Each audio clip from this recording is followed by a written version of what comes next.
will be equivalent to around 65,000.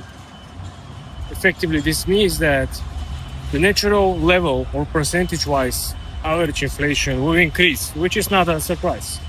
And of course, we're not speaking about the CPI report.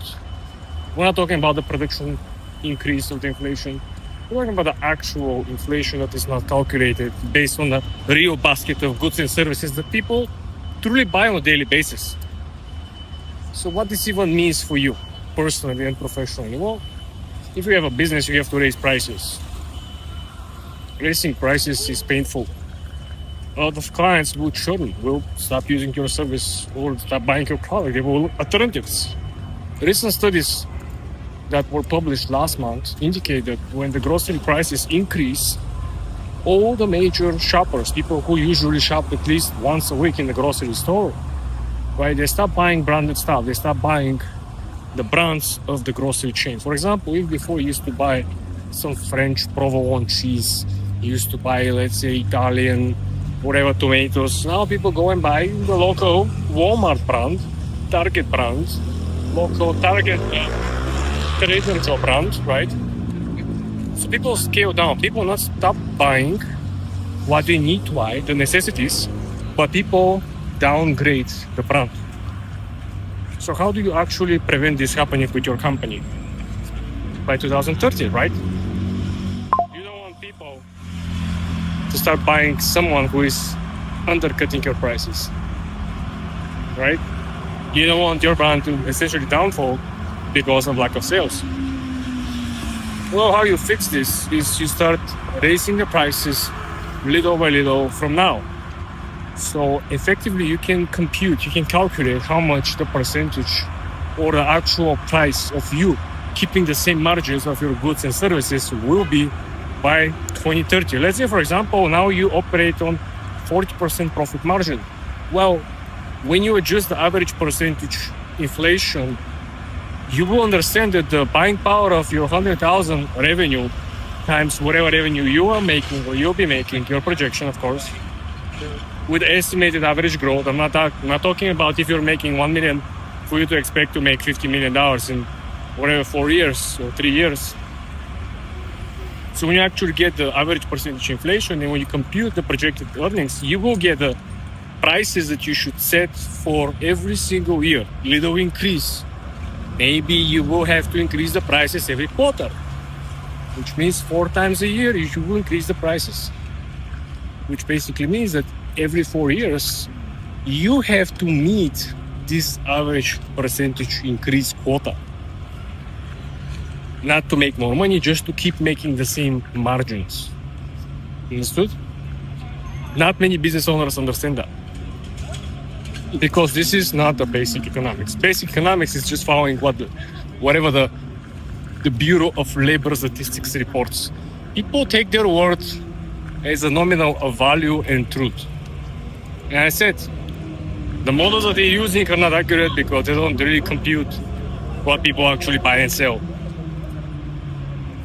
True inflation only measures on the individual basis. If I buy 10 products or services every single week, and these 10 product services are not included in the basket that Bureau of Labor Statistics measure, they don't really measure my personal inflation that I've got on products and services I buy or purchase. So it's all random. In most cases, is pretty irrelevant. So here is how we're going to approach the situation in your business. You are going to compute your potential revenue and you're going to compute your prices adjusted with inflation. You're going to take the average percentage inflation. You're going to get any number between, I would say, 4 to 6%, because we're printing more money right now. Federal Reserve is printing more money right now.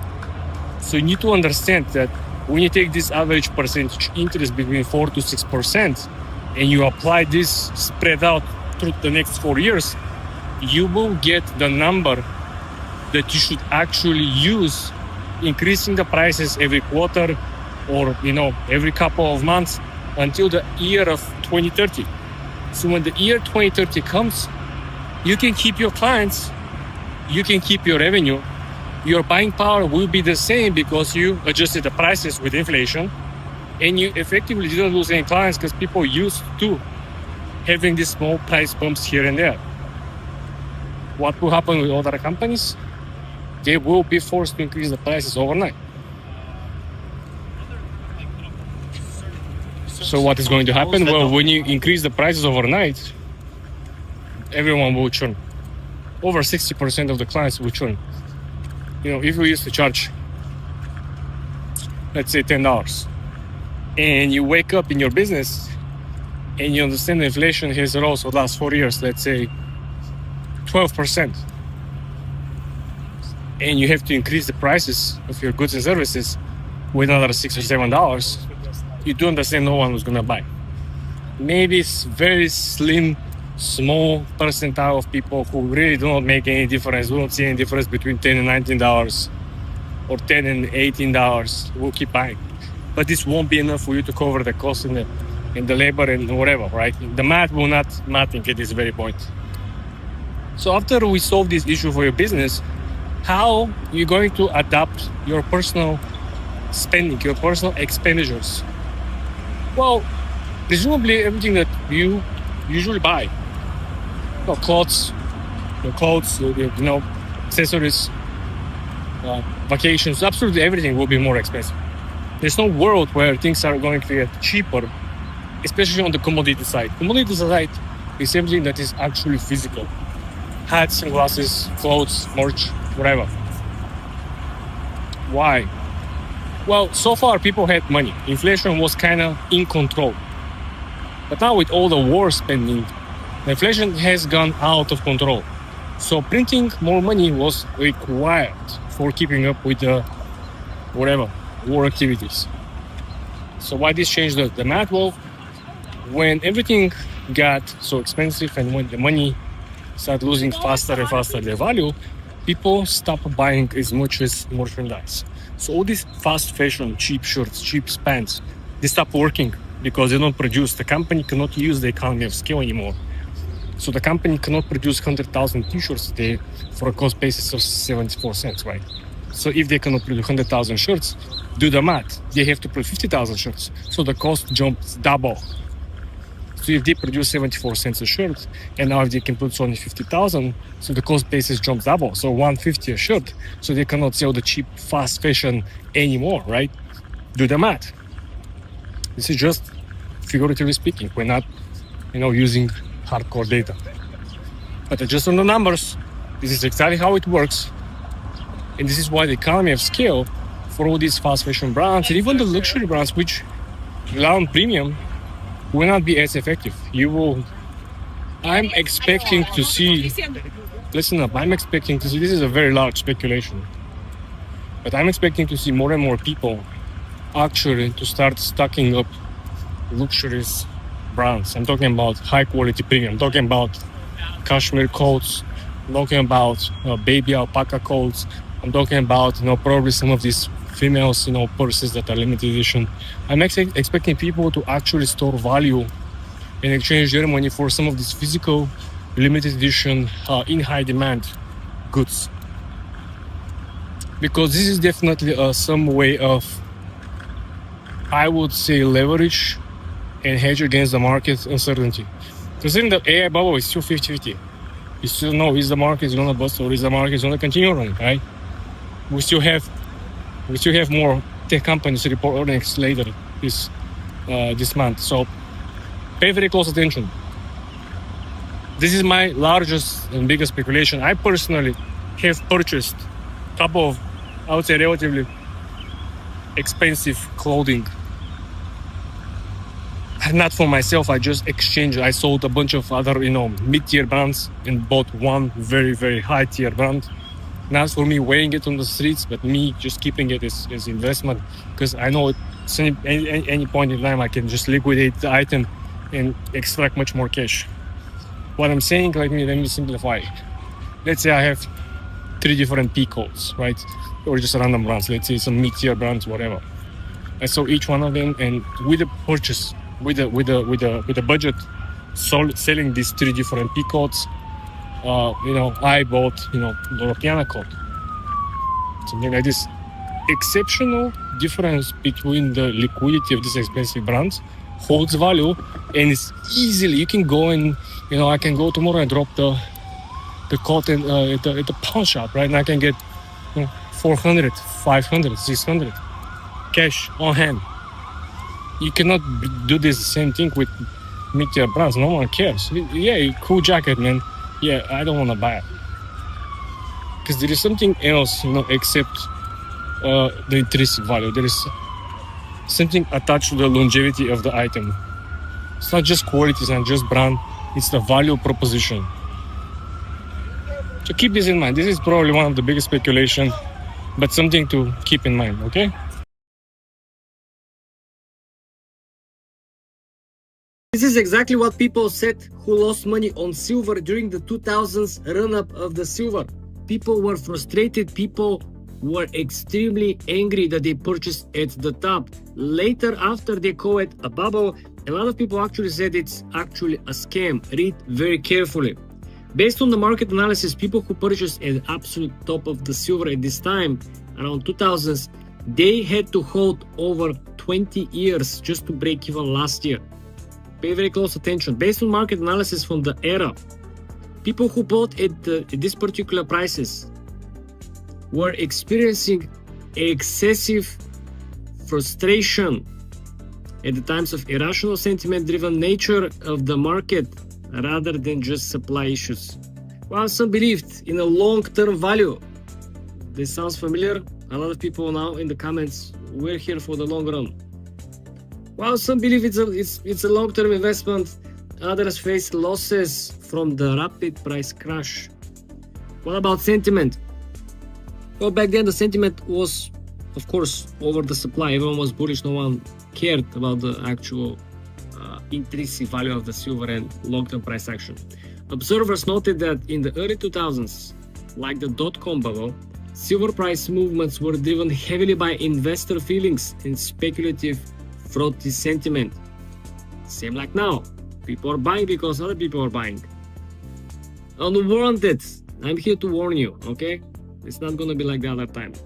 Investors often found themselves in position where they had bought into a runaway speculative frenzy that was not supposed by fundamental supply changes. Guys, when there is no fundamental at the exit of anything that you're buying on the equity markets, on the precious metal market or crypto markets, the exit is usually always the same. People got rinsed. And in the case with silver, like I said, how would you feel if you have to wait 20 years, your money locked on losses just to break even, not to make money? I guarantee you there will be, or there had been, people who last year just broke even, waiting this 20-year period, and they didn't even want to think, oh, it might go hard, I might actually make some money. No, let me just sell. Let me just forget about it. I've been waiting 20 years. I don't want to hear silver anymore, okay? Look at this. Volatility and the crashes. Even with the potential for long-term growth, something that a lot of people now are buying into, the main reason for it, those holding silver in the 2000s faced significant volatility, such as major, rapid, and historic crash. Of course, there was frustration with physical disconnect. Some investors, particularly when holding silver trust during the volatile times, expressed frustration regarding the disconnect between the paper silver prices and the actual physical supply of the silver, which is happening as well right now. If you go and look at the exchanges, buying the actual futures or actual silver on the equity markets versus holding the actual assets, physical gold and silver, have different prices, have different value, right? And this is the same frustration.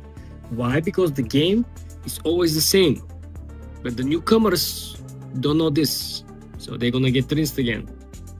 Pay very close attention. In summary, those who lost money often cited an irrational bubble-like behavior of the market and high-risk speculative nature of trading silver during this period. Again, you need to understand what is happening by looking what actually happened, because the same people are trading the same stuff and they're buying into the same stuff by looking at hype, irrational thinking, sentiment, which is oversupply, which means that the sentiment is overtaking the supply, the actual fundamental value. If you're trading, you know that if you look at the RSI index, right, it shows you oversold, overbought, and you have the fair value, which is the fair market evaluation of the asset. People are not looking at any of these. People are just looking, okay, is it up? And people are always willing to buy when it's up. And most of them are willing to sell when it's red, which is completely opposite, right? It almost feels like you're willing to buy your home when your home, like, it's $150,000 more expensive than last month, right? But if your home that you're planning to buy, it's $150,000 lower, you're not interested in buying, because you were thinking, first of all, it might go lower, and second, you might be thinking, oh, it might actually not be a good deal. If the price decreases, if I buy it, it will go lower. So it's a two-way think about it, right? First of all, you want to go lower so you can buy it, but you don't want to go lower because it might actually be a bad deal and it will depreciate, or it might depreciate even lower after you purchase it. So it's crazy checkmate scenario. And of course, it all ends up with volatility, crash, and frustration. Same three scenarios. And this is not me making up anything. I just went on Google and I just typed, what did the people who lost money trading, holding silver in the crash of 2000 said about the crash? That's it. I just asked Google for summary. I'm not making up anything, okay? This is proven by the facts. As you can see over here, everything comes from a particular link with comments, summary, articles from 2000. And people got rinsed. Imagine what they came home, you know, what they said to your wife, you know, it's down. We put 100K, now it's 20K, it's 30K. I'm sorry, I apologize, right? They have no explanation. You know why they don't have explanation? Because they don't have reason to buy into it in the first place. When you have a thesis and when you have a sophisticated framework to define your thesis, right? Why you buy Nvidia? You have a sophisticated explanation. Nvidia supports the AI infrastructure, which AI infrastructure cannot exist without Nvidia. Well, Nvidia presents a bottleneck through the industry that is evolving and growing on the institutional or individual level. So this is how you build your thesis. This is how you understand the main reason why you buying into something. If you stop some of these precious metals bulls on the market and ask them, why did you buy? Now or before, most people have zero answer. Zero answer. They will most likely pull out their phone and they're gonna show you some video or something or someone that told them to do so. The question is, when everything crashes down, right? What they're gonna say? Are they gonna go again and back and look into this person, ask for a question, for advice? No. Because it is not bad to lose your money investing if you really put up the time and work and you predicted something is going to happen. You may be wrong, but you lost or you made money based on your own knowledge and expertise. It almost feels like an achievement because you put up the work, you test something with your own money. You don't use leverage, you don't use someone else's money, you don't use your friend's money, you don't listen to somebody else on the street. You just took your own money, did your own research and due diligence, and then you waited to see, is it gonna be a success or is it going to be a failure?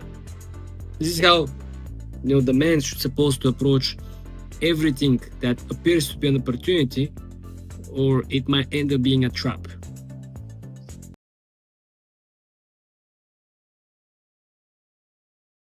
Gold and silver prices crash in historic sell-off. Gold prices to hit new lows of $1,450 and silver to go down to as low as $12 per ounce. Well, this is how you print back holders in real time, but We already discussed this in the previous video. People already pissed off, probably crying their eyes out. They borrow money, they use leverage. But who I am to argue with the hype boys on the markets? Let's stick with the details. So the spot prices of silver down 28%. 28%, what a sell-off. My little free end, and people were making the case that the precious metals are not stocks, are not crypto, are not the US dollar. They are valuable, they are not fluctuating, they couldn't go down. Nonsense. So the prices was hovering around $83, currently it's even lower per ounce. Not a surprise, you don't have to be, excited because things are going to get even worse. According to the summary over here from the X, this is, or this was, and most likely it's not going to be, the worst single day drop since 1980s. And all the backholders of silver who held over 20 years just to break even, already having a small reminiscence. They already remember that, oh my gosh, last time what happened, it might happen again. And believe me, if these people went through this particular crash, they have to held their silver bags for 20 plus years just to break even. They're going to be the first ones selling right now, seeing weakness on the market, not waiting another 20 years to break even again, right? Forget about what Peter Schiff and the people like Peter Schiff saying that this is a buying opportunity, this is that. Same thing what Robert Kiyosaki was mentioning, that this is going to be the biggest crash of our lifetime, and this and that, and buy Bitcoin. And what was it, November or December, somebody reported that he sold some Bitcoin. Don't ask me why, ask him why. Also over here, the sell-off was followed by President Trump's nomination for the Fed, which was Kevin Walsh. Which, why would that be even the case? Why people be reacting like this? Well, this is acting like this because the US dollar will again go back to the previous levels and will sacrifice all the gold and precious metals price action because the dollar will regain its power. What a bad news for gold and silver investors, but even worse news for BRICS, which in fact launched just 2 days ago their new currency called UNIT. If you're not following the international economic news, I honestly believe it will be very hard for you to follow up and really match the pieces, but this is a very strong checkmate move from President Trump because now he's seeing what is happening with BRICS, and BRICS was trying to capitalize on the weak dollar, trying to capitalize on their gold and silver reserves, trying to build their wealth, country wealth, and their hedge. Because, let me explain, the new currency of BRICS called UNIT is 50% backed with gold and 50% is backed by basket of currencies of the countries in BRICS, which trying to make it less volatile, trying to make it in some form or shape at least copycat of the early dollar gold backing before or after Bretton Woods, which, don't take my word for it, it most likely won't work. But anyway, let's go back to the facts. Kevin Walsh is very, very bullish on the dollar, and Kevin Walsh will create much more value and much more contribution and intrinsic value for the transacting in US dollar. Will most likely reduce the Fed exposure to gold and silver, will most likely create a long-term cooling off the precious metals, and this also might trigger actual oil prices to hit new lows. Just wait for it. Again, the losses today alone totaled $3 trillion to $7 trillion across both metals alone. We're not even looking into the smaller precious metals market caps in the sell-offs like copper or palladium. Things are gonna get even worse over there. Not to mention the liquidity over there is much worse. So this simply meant that there is a very high chance a lot of people who tried to sell weren't able to get filled on the prices they're trying to sell. And again, if you if you have a basket of precious metals, if you're a precious metals bull, someone that is forever and in the future is only going to be the precious metals, forget about stock market, you do understand that these people will be selling panic selling, first of all, this type of precious metals. The ones that with the lowest liquidity, the ones that is very hard to exit. It's easy to enter, everyone is willing to sell you their palladium, their copper, but it's very hard to sell. Why? Because there's not a matching buy order on the opposite side of the equation, and also there is no market making on the precious metals. So there's no a market maker who is forced to buy when no one wants to buy, or forced to sell when no one wants to sell. Again, people don't want to listen. People are extremely arrogant. They argue. I've seen people arguing with Dalio, with Warren Buffett. I've seen people, especially in these financial news channels, having zero achievements in any financial markets, and arguing with these legends, right? So I'm not surprised people will still be arrogant and still will be claiming that they know more about the market, they know more about gold, they know more about silver, and they never get rich. I don't know how this works. If you know more than the biggest OGs, if you know more than the billionaires, if you know more than individuals from Wall Street or financial markets or private equity funds, well, then you most likely has to be wealthier than them, but you are not. So I guess this destroys your thesis in real time. Anyway, crypto market also suffer. We have to put everything on the table, right? We're not excluding the Bitcoin sell-off below 82,000, but that's not a news. Remember, we had Bitcoin around 80,000 in November sell-off. I made a special recap video where in 2025 we only had 3 good months for crypto. It was March, it was August, and it was September, and everything else was complete garbage.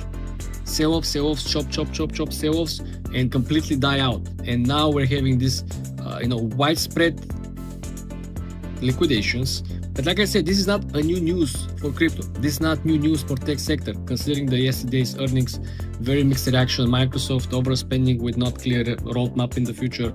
Only Meta benefited because the benefit of Meta using AI, collecting more money from ads, and Meta ad campaigns are very profitable. Meta also did the partnership with Ray-Ban, which in fact somehow became successful.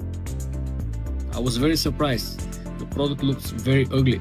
Like the V1 version 1 always is like, not so perfect, not so polished, but I guess people like it.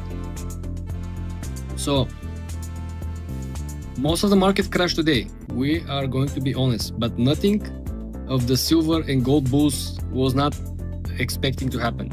So this is why we have to point out this, we have to highlight this, and we have to give them a red card, right, for not being experienced or knowledgeable about the markets, expecting that only silver and gold will continue and persevere all and every market crashes. It's funny, it's ridiculous, and these people should have the reality check, not only from me, from the market itself.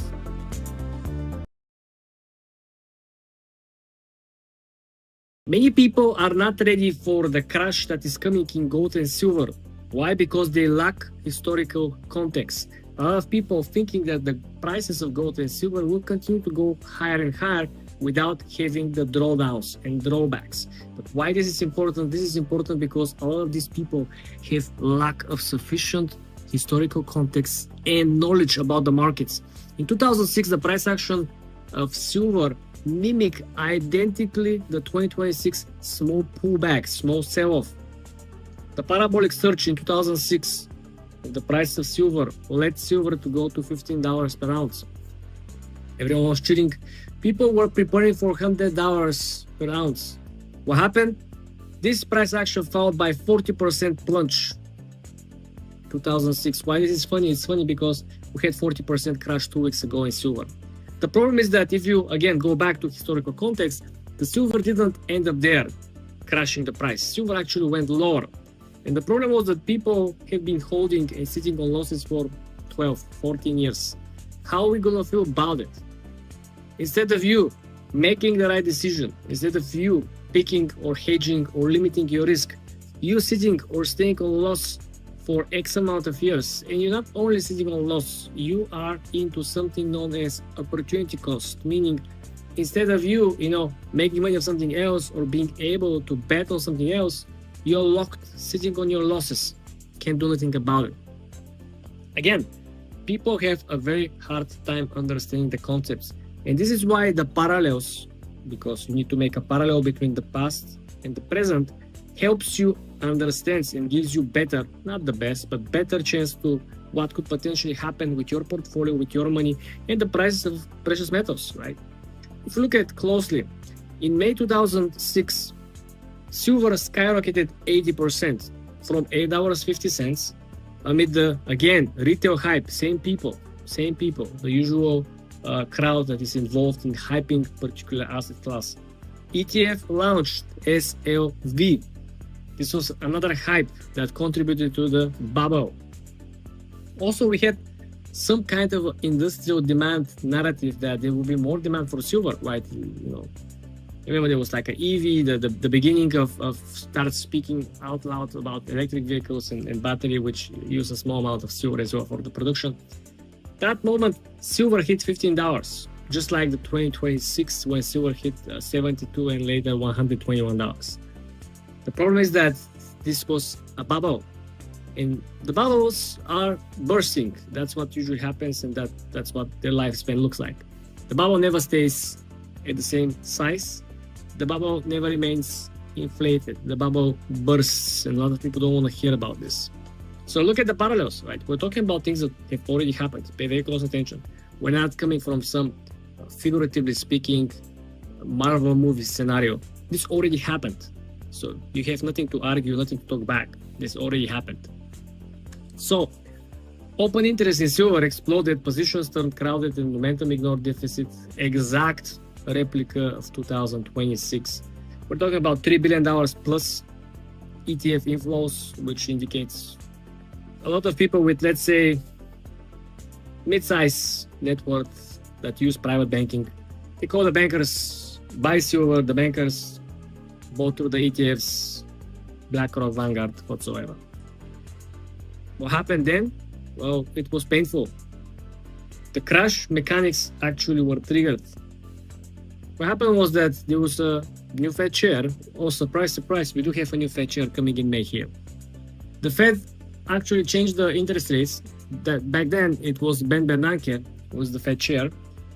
What he did is what most likely Kevin Walsh, the incoming Fed chair, will do, which is he will increase the yields on treasuries, which will make it more attractive. People will say, oh, you know what? Instead of holding this, I can hold this, have a risk-free investment, and just chill, right? Get paid even more. So Ben Bernanke increased the yields, which led to the dollar index, which is DXY, exploded. And when dollar explodes, you know what happens with all the leverage position of every asset class that is in contra sentiment with the dollar. Gold and silver trigger massive liquidations. The idea over there that everyone who was long using leverage on gold and silver got liquidated. They lost their entire capital. And then people who were smarter, who used their own funds to buy hold silver and gold, they were like, you know what, this thing is not looking good. I'm going to exit and I'm just going to buy treasuries. They look at the market was kind of flickering, didn't quite give a direct signal. You cannot really go directional trade. You don't see, are you going to go the market lower or higher? Let's just go safe. And they went into treasuries. The strategy of then Fed chair worked perfectly. What this actually did to the prices of precious metals, 40% drop in silver. Overnight, margin call liquidations, people freaked out. That was the end game. Still, there were people hyping, saying, don't worry guys, it will go back up again next week. Next week was 15 years people waited to break even, not to make money. What a bad trade, man. Life is unfair, someone will say. The liquidity evaporated, disappeared. This is why when now I'm explaining to you and I'm showing you the data indicates that there is a very thin liquidity in precious metals, which means it is easy probably to buy in because there's always somebody selling, but it's hard sometimes to get your sell orders go through. Why? Well, you need a matching orders, right? Remember, there is no actual market making that helps you to indicate this. You don't trade this on the exchange.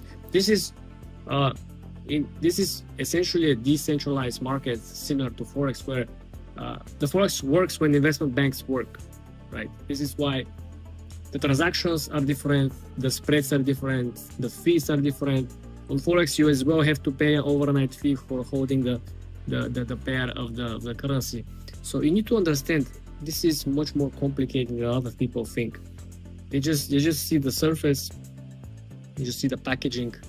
They don't understand what is inside, and they don't understand how the value of what is inside can go very, very low and can stay low for a very long period of time. But like I said, people lack historical context because people are lazy. And when people are lazy, it's easier to speak out loud nonsense. It is easier to talk back instead of sitting down. It's weekend, let's open, let's look how much money we invested, let's see what is the forecast, let's see the moving averages, let's see what the analysts are expecting, let's see are institutional investors increased or decreased their current holding, right? Let's create a plan B or C. Let's see if the Fed chair actually repeats what the Ben Bernanke did, what will happen if I lose money, what I'm going to do, when I'm going to cut my losses. So many good questions that people do not really ask themselves, which is the biggest problem over here. Let me tell you about startup idea that is in huge demand, but no one is building. It has to be a new social media platform where broke people are not allowed to comment, essentially the haters, right? So it has to be a technology where every user will connect their, net worth, bank account, portfolio. The system will validate that these people actually have credentials to speak on behalf of certain topics, give suggestions what is right or wrong. So broke people will not be allowed to comment, right? This is the huge in-demand social media that will become the future. You no longer will see clueless people speaking from in the middle of nowhere, broke losers commenting, oh no, you're wrong, this or that. They're trying to give their opinion. No one asks them about their opinion. They're trying to give you their perspective. All of the tech bros watching this build a social media platform where users will have a chance not only to validate their net worth, their credentials, their expertise, their success, and their track record, but also you will limit all the bots. There will be no bots, all the haters, all the broke losers, all the paid shills and people who haven't done a single entrepreneurial venture, successful or not. Entrepreneur is entrepreneur, successful or not, right? Regardless. You take risk, you put your own funds, you hustle. So then you will have the most valuable company in the world, because when the advertisers show up, they know exactly who they're advertising in front of. Okay, this video has 1 million views. All the commenters are sub $300 million net worth. You know exactly what to offer. Imagine what kind of brands will show up trying to run ads on your campaign. So you effectively don't need so many users like YouTube, Facebook, Instagram. You just need to have the high life on your platform. The real rich people, not the people who are flexing, not the people who are pretending, not the scammers, not the losers, not the bots. So Tech Bros, this is the platform you should build. So when you publish a content as somebody who is expert in their field, and when you sit down and read through the comments, you said, you know what? This person is actually right. He has made, $150 million more than me in this particular business. Let's say I speak about gold and silver, right? And somebody said, you know what? I made, $45 million last week. I'm gonna show you how to do it. I said, fine. Let's see each other. Let's talk about it. Let's have a Zoom talk, right? This is absolutely amazing and most valuable potential social media, because every big fish will want to be part of it. No losers will be accepted, no scammers will be accepted. Everyone will be vetted, and they will be created a massive value for every participant on each side of the equation.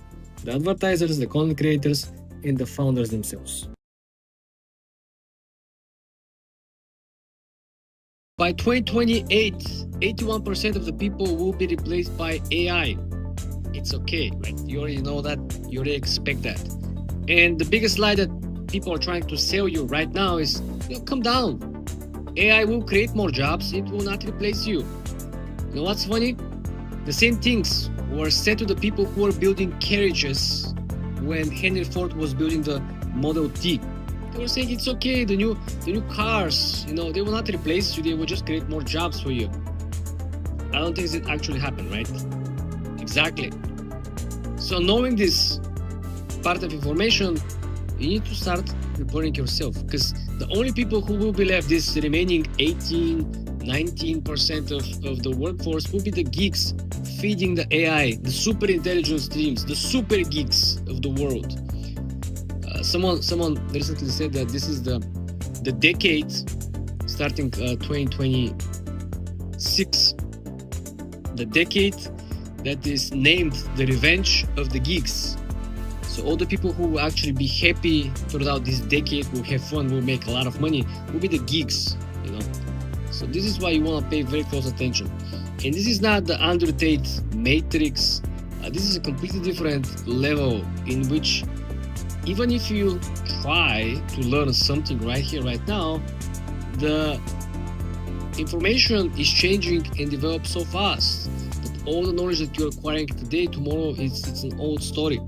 There are new models every single day that are released, some of which sometimes are worse than the older model. And you will see the geeks are saying, you know what, we prefer the older models, the new model sucks. This is the big red flag that you want to pay very close attention to, right?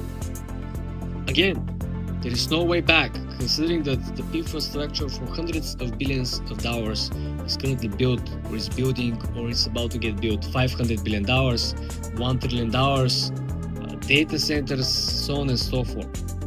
And this is kind of interconnected with all the precious metals trade and proprietary natural goods and resources. A lot of countries, particularly China, are trying to curb down and try to protect their intellectual property. And again, don't be just saying that a lot of these models are operating on expensive sites. So people said that the Chinese models who are copying the US models are actually operating faster, more optimized version, and this is again a big question mark. I'm not a geek. I don't know why this works better, but there's something that we don't really know. Pay very close attention. Every single day, the people who are currently fired from the big companies are not the HR departments. You will see engineers, senior engineers from Google fired, senior engineers from Microsoft fired. You will see financial institutions firing people. And we're not talking about data entry positions. And then these people go on the open market and they're not gonna go and drive for Uber, right? Senior engineer work 10, 15 years for these big tech companies. Well, they're gonna start their own AI company. This is where the mass saturation comes into play. And imagine, it's not you against the big technology corporations, it's you against the corporations, the geeks that work in corporations, and then the geeks who are fired from the corporations starting their own AI companies. So the wave is not that high, the wave is like triple the size that you can imagine. A lot of people don't even think about this, right? This is why the conceptual wisdom that probably you want to build and understand and try to apply, because you have what? It's 2026. You have 2 years, brothers and sisters. You have 24 months to find something out that will be able to kind of put you on the side. Sure, there will be areas of business, domains of life where the AI will simply not going to be able to evolve that fast. The barber will still be out there, right? Not sure about the other utility workers, but remember, they're not doing all this replacement because technology is just better. They're doing it because it's effective. It drives the cost lower, makes things effective, cheaper. This is why Elon Musk is saying that in the future, when the robots taking over, everyone's gonna be rich because no one has to work, and people will just enjoy the good times. And I don't think so. Yeah, I'm not hyped about the robots either. So guys, just as much as I know a lot of you probably are not into technology at all. They're not interested, they don't really care, understand, I get you. It's kind of a forceful part of the history where other people are forced to learn something that they don't want to learn. You kind of forced to at least probably take a position or learn a new skill in area where you really don't feel it. It's kind of an artificial feeling, artificial knowledge in the AI world. But this is something that obviously will make companies more and more profitable. And the profits are always the most important driver out there. Everything is done for profits. Countries, governments, states, and cities, they all operate under the same goal, which is state to progress, to make more money, not to spend more money. And the idea over here is that this will replace a lot of jobs. And employment is one of the biggest lever that costs a lot of money. It costs not only money, it costs liabilities. You have healthcare for the workers, right? You have special plans, you have retirement plans. You don't have to really agree with me. You just have to read, if you can read, of course. Klarna currently replaced 700 customer service workers with AI. Duolingo cut completely contractors' work, which effectively means that all the bad customer support call centers overseas will also be replaced very, very soon. People will no longer complain that, you know what, I call up my bank, someone pick up the phone, their kids crying around, I don't know what the heck is going on. So this is also going away. Moving on, IBM completely paused hiring 7,800 positions, all of which will be replaced by AI. They said we're pausing hiring. Meanwhile, they already hired the AI agents doing the job, getting the job done. They just don't want to say it because they don't know how to say it, you know. Soon you will see a lot of departments simply disappearing from these big tech companies. Moving on, there is something that no one actually talks about. It is not just that people are getting fired, there are no jobs listings. And even if we see jobs listings, companies are using AI to filter, vet the jobs applications, and effectively people from one side are using AI to create CVs and resumes, and from the other side companies are using AI to review the AI applications, which is absolutely crazy, funny, and in some way pretty sad, because the same leverage the employees are using is actually being used against them by the employers. It's comical, ironical, but actually true. Look at this. There are currently so much advanced AI tools that people who have been studying very, very hard, who have been accumulating very important skills for the last couple of years, are currently no longer necessary. There are apps that can code the entire application, and I'm not talking about the apps that you already know. I'm not talking about taking scripts that are not working, scripts that are essentially need at least 2-3 actual engineers to review the code, fix the code, on the privacy side issues, on the actual functionality. No. I'm talking about extremely sophisticated AI applications that can build a full-fledged code that actually works in an enterprise level. We're not talking about the small size, my university, your university, social network type of shit. Also, junior positions are simply disappearing. I can't remember, I might be wrong, which bank, but they simply said that certain junior positions will simply disappear because the job of juniors is simply useless, pointless. They don't learn anything. The bank doesn't get anything from them at this particular level of the hierarchy, right?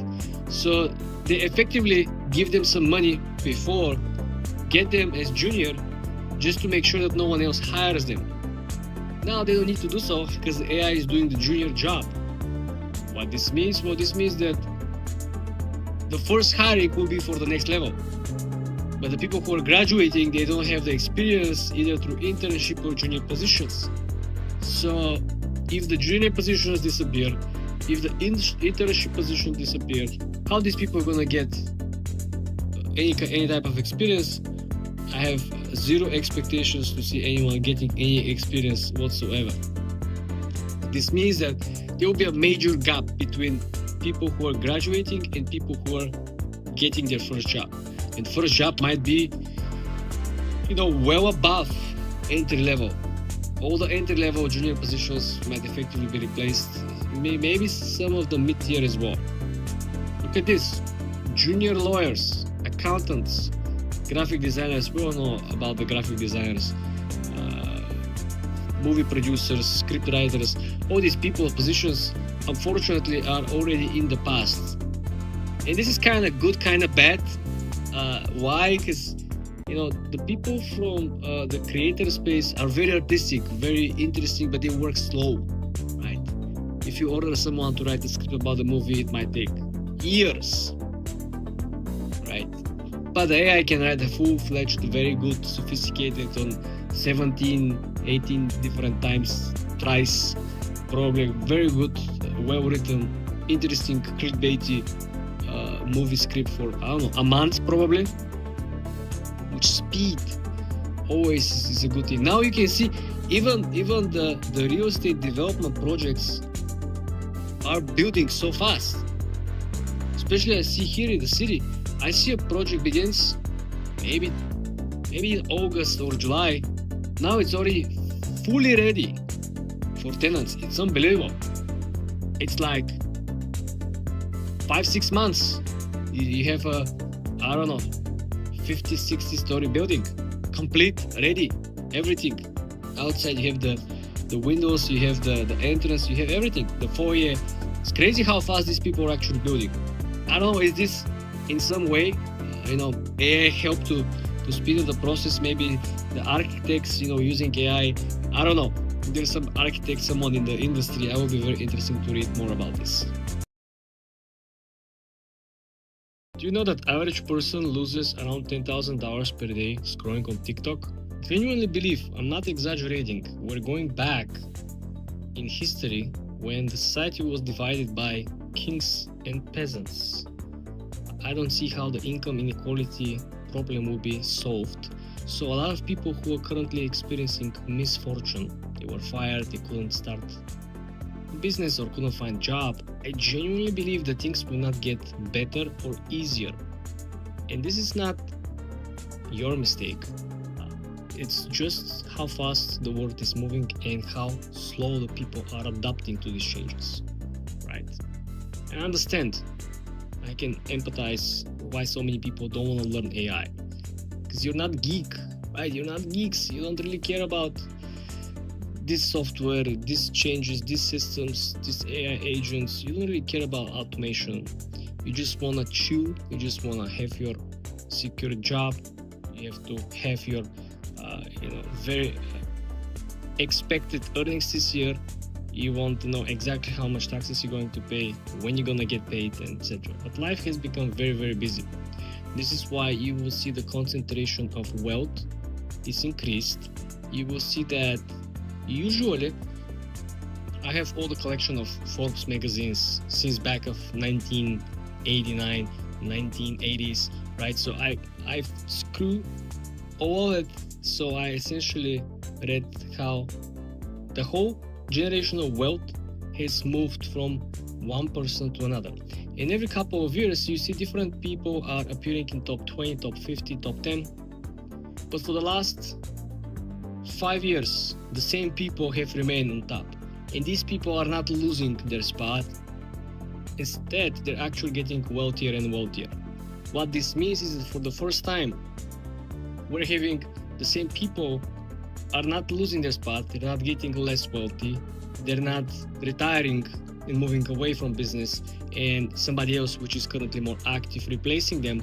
But instead we're seeing the same people actually double down. Elon Musk doubled down. The person who owns all this, the French billionaire who owns all these fancy brands, right, fashion brands, he doubled down, he didn't retire. And if you look back, the people who are wealthier, let's say in 2000s, Bill Gates, he retired, he stepped down, somebody else replaced him. The guy who owned Zara, he was the richest person in 2003, 4, 5, right? He stepped back, he scaled down operation, he focused on his life, not so much to business, right? There was a Mexican billionaire, right? He was also 2-3 years every time, first place, second place, third place. So you always get some switch. This year we had Larry Ellison from Oracle. For 1 day or 2 days, he was the richest man alive.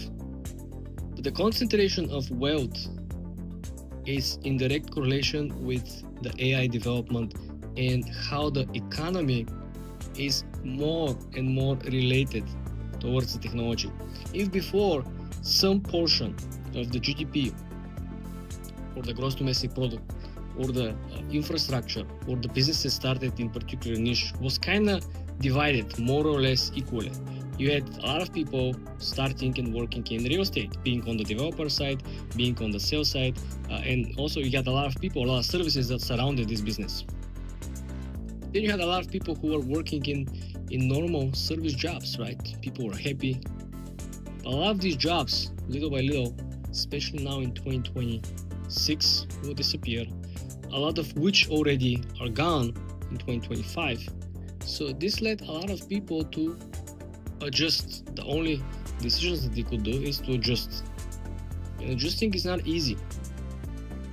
This is why, like I said, if people do not adjust, do not learn, they will be left in an old system where there were kings who had all the material possessions, all the power, they made the rules, and everyone else who didn't have all that, who didn't adjust, who didn't build his own small empire or small kingdom, or who didn't relocate elsewhere, he stayed at the same exact spot. Well, this effectively meant that the world back then was divided by kings and peasants. And if no one in this current environment, economic system, don't want to learn a new skill, like I said, I'm not judging you, not forcing you. I understand how annoying it is to move from your whatever you was doing prior to go online and start learning all the geeky stuff, all the different chatbots, all different systems, what kind of softwares. Not to mention that there is a bunch of hacks that are currently reappearing. The systems are reinforcement learning, and also the hackers are utilizing all the noobs who are just beginning to learn all these systems. So, not overhyping, not over sensationalize the situation, but if you expect things to go back, you're in a bad luck, because the corporations will like the savings on the employment side. The government will like the speed of how job is done. Everyone, usually who receives service that before was taking a couple of months to be done, now it will get very, very fast. If prior, let's say on the simple framework, let's say you buy a home and you have to change titles, and if the old model will require manual checking all the history of the property, now the AI will pull up the files and will do evaluation and will do all the necessary stuff probably in 1 hour. Like, this is the positive side, right? All the I'd say very human consuming and pretty manual work will simply be limited, which is kind of a only benefit you can think of. Question is, will the life become cheaper or more expensive if we exclude the actual inflation, money printer? And so if you just focus on the AI automation, this is what a lot of people are talking about, universal basic income. But when you think about it, right, if you start with certain amount, 20,000, 30,000, 40,000, people will want more. And every single year they want more. It's almost like these pensions that people receive in Europe, where for every holiday you get a bump on your pension. Like, you have Thanksgiving, you have what was it? I forgot what was celebrations in Europe, but for Christmas they got bump. You got additional money on top of your normal monthly allowance from your retirement. And this particular system is designed to adjust on an annual basis with the rate of inflation. It's called the Swiss rule. So I don't really see the solution over here unless everyone gets at least on a basic operational level knowledgeable to use AI, and then the life kind of can keep moving forward in the same system. Because I still see people, you know, during the week waiting on the ATMs to deposit their pay, right? It's crazy. People still wait on the ATMs. Like, you don't really get paid with the check, so you can take a picture and deposit your money. It's really outdated systematically. A lot of things have taught a lot of people to live in the same way for a very long period of time. No one has, in fact, taught them that things could be done differently. And innovation, and the last adopters of innovation usually is the people who are losing the most. The people who are last to decide, okay, I am going to learn AI. It's already gonna be late, G. Average person spends around 2.5 hours per day scrolling on TikTok. That's around 912 hours every single year. And that's enough for a lot of people to change professions, obtain licenses. They can become pilots, they can become dentists. You can change your life, but instead people are actually scrolling on TikTok. Let's run even more numbers so you can understand the concept over here. Not realizing why so many people who are scrolling and brain rotting all day, every day are actually the most broke people out there. Don't tell anyone. Look at this. If you just spend one of those 912 hours per year doing something else, you can go and enroll in pilot's license. You can learn how to fly the seaplane, these planes that land into the water. You can go and obtain the private pilot license. You can go and obtain a captain's license. You can buy a boat. You can learn how to sail. You can learn how to ski. You can become a ski instructor. There's so many different cool things or professions that you can actually learn. Not seeing so many people complaining and crying over here on TikTok, on the feed. I got fired. I submitted so many applications. No one is hiring me because people applying for the same fucking job. Guys, you have to look someplace else. Obviously, this position, this job, this industry is finished. AI has taken over. Second point over here. This is just 1 year. What if we go and multiply the same exact years for, let's say, the period of 5 years? You can definitely become a lawyer in 5 years instead of spending time scrolling. Not to mention that there's some people who claim that in California you can actually become a lawyer without going to school. Someone said that. Don't quote me on this. But the main concept is that people learning the basics. A lot of people before just go home, go on Netflix, Disney, whatever, used to watch particular shows, series, go to sleep, and rinse and repeat. Now a lot of people work all day, they go home, scroll on TikTok for like 2-3 hours. Maybe while they're making the meal, during eating the meal, probably even after the meal, they keep scrolling and they spend a lot of time for entertainment, which I understand. Sure, anyone from time to time needs to spend some time, watching some crazy nonsense, bullshit content, but a lot of people spending the full time online doing this.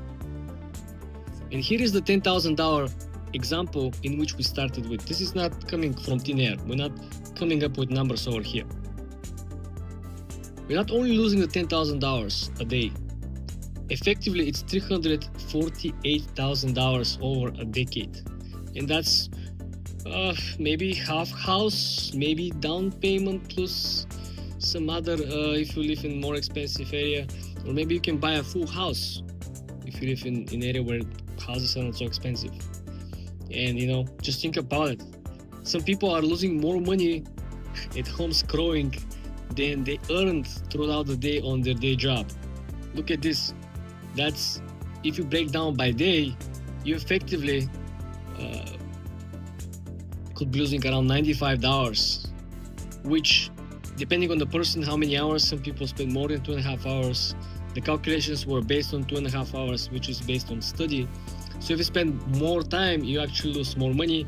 If you spend less time, you lose less money, which again kind of makes sense. And this is why probably Gary Vee is pushing so many people who are already on TikTok just to go out there and start, this tele-shopping business, full-time live shopping services, which honestly I don't support. But if you spend your time on TikTok anyway, you might as well make some money out of it, right?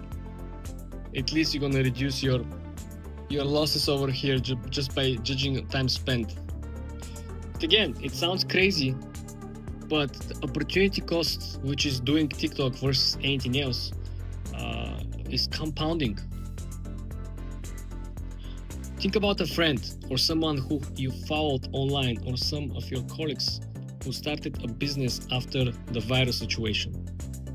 This is like what, 5 years ago, 6 years ago. So this time spent you not taking action versus the person that you know who took action, who started a business, or who changed careers, or who become something that they weren't prior the virus situation.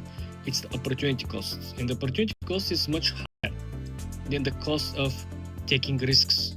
The cost of, people usually said you have some savings, right? The right thing is to protect them and not taking risk, or be very careful, because this way you're not going to lose money. Not saying that doing nothing with your money, just being in the bank, you still lose money effectively. So this is something that you should think about. In action, it's also in most cases wrong decision. This is why it's so complicated. People usually pretend to be the binary choice between two options, one of which always going to be the right one, and the other one always going to be the wrong one. And that's completely wrong. There's so many different options, and one of these options might fit more towards your final goal, and the other one might fit more towards something else. Let's say you want to become rich. That's why you go to study economics or business or finance. That looks like a right decision, right? But then halfway through you realize, I can become rich by doing something else which I like more. So the first decision that appeared on the surface to be the right one, and will be the one that will get you to the end goal, was not the one that you actually end up taking. And this is something that a lot of people do not understand. There are many ways that you can get things the right way, and you can screw your path to success in many different ways. How many people have essentially ruined their careers by just making the wrong turn? Trying to, let's say you're a singer or you're an actor and you decide to launch clothing brand or some bullshit product where people saw that like bad quality, bad reviews, no one liked it. You essentially ruin everything that you have built previously. Similar case with a lot of people who launched their crypto fake scam projects. They build up their career on something, right? Whatever, they got popular because they did like good analysis or predictions about the markets. People trusted them and they essentially capitalized on it.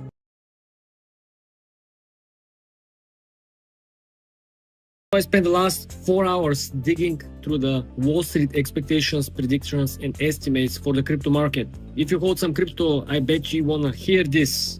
And what I found out will shock you. First of all, two top firms on Wall Street, which have been the most accurate so far in their predictions, being on the bullish or bearish side. AllianceBernstein, which had some correlation with Nancy Pelosi. And on the flip side, you had Standard Chartered. So both of them, their analysts are still seeing Bitcoin going to 150 up to $200,000 by the end of 2026. And according to them, regardless of who is going to be the new Fed chair, they said that the pro-crypto policy will eventually shift, that will get escalation when the Clarity Act is signed, when the banks cannot postpone, reduce, or limit on or off-chain yields. Remember, there are many projects. that people are interested. They're buying into the project and they receive particular yield just by holding the coins of the project or staking it on this blockchain. So this is very important for developing of the DeFi space. This is something that has been a bottleneck for the reversal of the crypto, according to them, because there is a major unexplored market. Remember, we had NFT pushing the crypto cycle to new all-time high. Why? Because it was new unexplored market. We saw the same thing happening with the metaverse, right? As crazy as it sounds, the new unexplored market of the metaverse, selling real estate in the metaverse, having big companies like Adobe or Nvidia or Lego, they already purchased lands in the metaverse. So this actually pushed crypto back in the new all-time high cycle. So this is what is going to be. It's no longer the technical breakdowns. It's no longer the inflows or outflows of the ETFs. Second important point over here, Bitwise and Galaxy. Their prediction is breaking the 4-year cycle, something that I already mentioned in the previous videos. This is already dead, because if before the cycle was based on lack of adoption in the institutional side or on the government side, this is no longer the case. Government already created a Bitcoin National Reserve. Also, big institutional banks are offering their clients to purchase Bitcoin through the ETFs or Ethereum through the ETFs. Third important element over here is that a lot of these institutional investors, investment banks, have been staking up crypto on their own balance sheet. For what purpose, we still don't know. Also, the biggest banks have been building own blockchain systems using own cryptocurrency. So some people are saying they're building their own stable coins that are related to the bank themselves. So they're going to use it probably for transactions, some internal use. But this is a sign that DeFi and on-chain platforms and the whole ecosystem will eventually play out in real life. Second, Bitwise and Galaxy also see the connection in the volatility between the Max 7, the technology stocks, the AI stocks, Nvidia, and the consolidation that is matching the sell-off in crypto. They're saying that effectively crypto is AI stocks without the AI. It's looking like Nasdaq without all the big technology companies. So effectively, the matching price action has been accelerated on crypto. If Nasdaq is down 3%, crypto will be down double, and vice versa, because the volatility has been evaporated at this point. Third main important element and metric Wall Street looks very closely. Remember, Wall Street is not throwing darts at the board. They're not guessing. It's no guessing over there. They're looking at the surveys. So the broader surveys Wall Street run show up that 74% of crypto holders still in Bitcoin, with experts like this in CoinDesk, right? They're viewing the current dip as cautiously constructive. What this even means? They're thinking that this is effectively a bull resumption setup. They're seeing that some of the OG crypto holders, the people who have had their wallets untouched for the last 10-15 years, some of them have been taking profits, but they just took profits from the top of their portfolio, 3 to 5 to 10% max. They didn't liquidate the entire crypto. What this even meant that these people said, okay, the market looks like it's gonna take a breather. The market's gonna sell a little. I'm up substantially. I haven't cashed out for the last 15 years. Let me take some chips off the table. So these people took some chips off the table, and surprisingly, 2 days ago, someone actually sent to the original wallet of Satoshi Nakamoto 2.5 Bitcoins. And the speculator said, okay, this is the second wallet of Satoshi. He's transferring from one account to another, which makes no sense. But the main sense here is that when you have shift from one wallet to another, when you have active moves, there is 100% something coming up very soon. These people are not moving funds or crypto from one wallet to another, from exchanges or off exchanges, if there isn't a very strong action coming very, very soon. A lot of these people have been staying put for 10-15 years, so they have no issues staying and waiting much longer. But when you see some of them taking profits, a lot of the market actually use this as a negative catalyst to dump the market overall. Fourth important element here based on the surveys.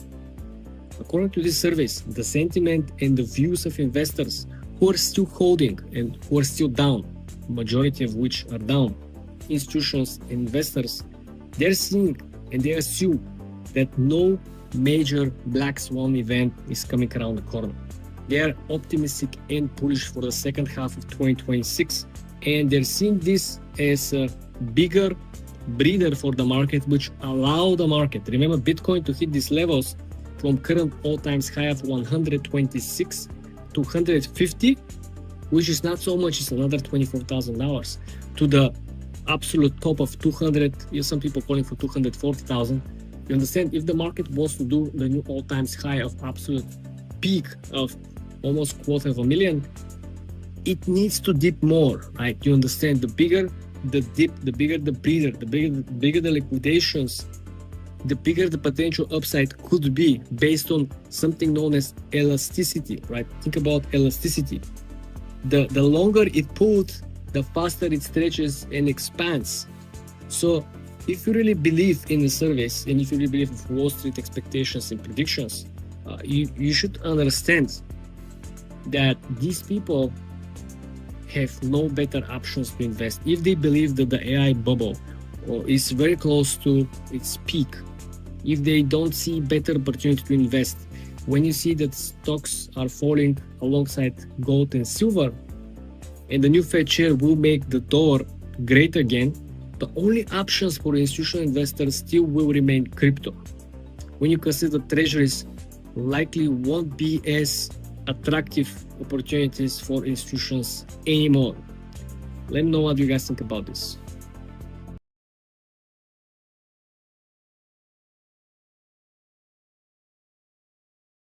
So in the last 48 hours, probably a lot of you missed my previous memo. Crypto recovered 14 to 15% versus the gold and the silver only 1.3%.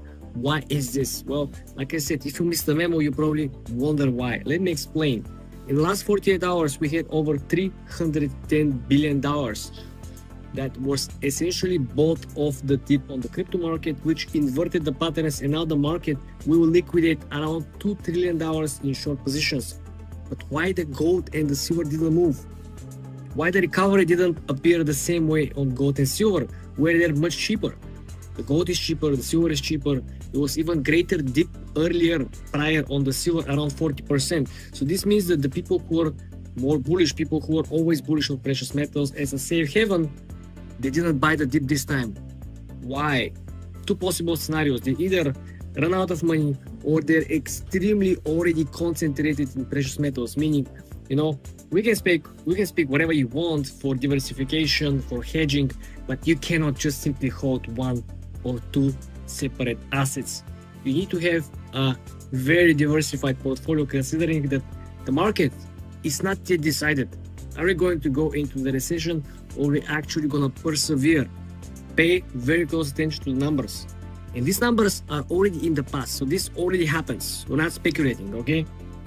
So in the last 48 hours, we had a sharp intraday recovery from the sharp dip in the crypto markets. Very importantly over here is that the strong rebound on the crypto market appear only on the crypto market. Sure, the stock market is closed on the weekend, but remember, the futures market is open. This also indicates that on Monday morning, the gold and silver will have a chance to recoup the losses. Remember, I was talking about yesterday the levels of 5100 in gold. If the gold doesn't break the 5100 throughout the next trading week, well, gold most likely will be in trouble. And if the gold is in trouble, we don't really worry about silver, because silver will fall even more. The net recovery window, look at what is happening on the crypto market, was between 14 to 15%. And remember, people were calling out the end of crypto, the beginning of the cold bear cycle of crypto, which is not happening because I mentioned last week that the 4-year cycle for crypto is no longer a thing. people are no longer following it because the Bitcoin and overall crypto market cap has become mainstream. You see Fidelity, you see Schwab, you see banks are offering clients to actually buy or invest in crypto. You also see the biggest asset managers, right, buying into the ETFs, Ethereum ETF, Bitcoin ETF, Solana ETF, AVAX ETF, right? This is very, very important. The current levels for the crypto recovery hover around 2.3 and 2.4 trillion dollars. It's very important because all these monies, as you probably understand, this is not the average Joe is buying the dip. This is institutional investors. This is Wall Street.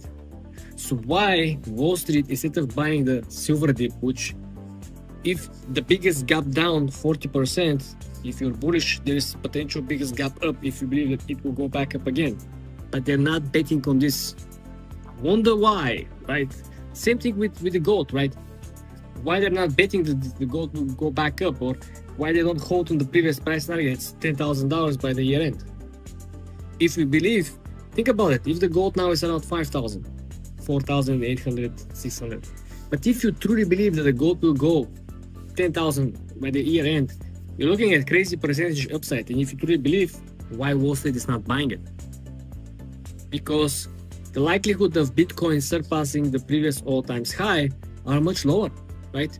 How likely is Bitcoin to surpass 121,000 in doubles to 240,000 versus the easiest goal for gold just to make it double from 5,000 to 10,000? It's much easier. But people are not betting on the easier part. People are betting on the more hard and complicated part, going from 70,000 Bitcoin, 72,000 to back to previous all-time high at 121,000, and then doubles to 250,000. Remember, Tom Lee from Fundstrat still holds his price target for this year between 240,000 and 250,000. We're not talking about Ethereum. I'm kind of bearish on Ethereum, so we're not going to focus on this. Now let's look at the recovery process in the gold market. Let's look at the spot gold. So the experience dip that we saw on February 6th, which effectively was on Friday, hit lows of 4,600, lows of 4,600 as well. Very important is that the recovery was not that big, it was around 3 to 6%, but this particular dip, right, was not something that a lot of people were waiting to buy into. There was no interest, right? If you look at the charts, we saw that there were a couple of green candles, but there was more than the red ones. And we saw that we failed to break the previous highs, or at least to reach the previous highs. Remember what I mentioned? If we couldn't hit the previous highs going up, make a lower high from the previous high, the likelihood is that we're gonna go lower. And next time when it goes up, it's gonna go even lower than the previous high, and it's gonna go lower high, lower low.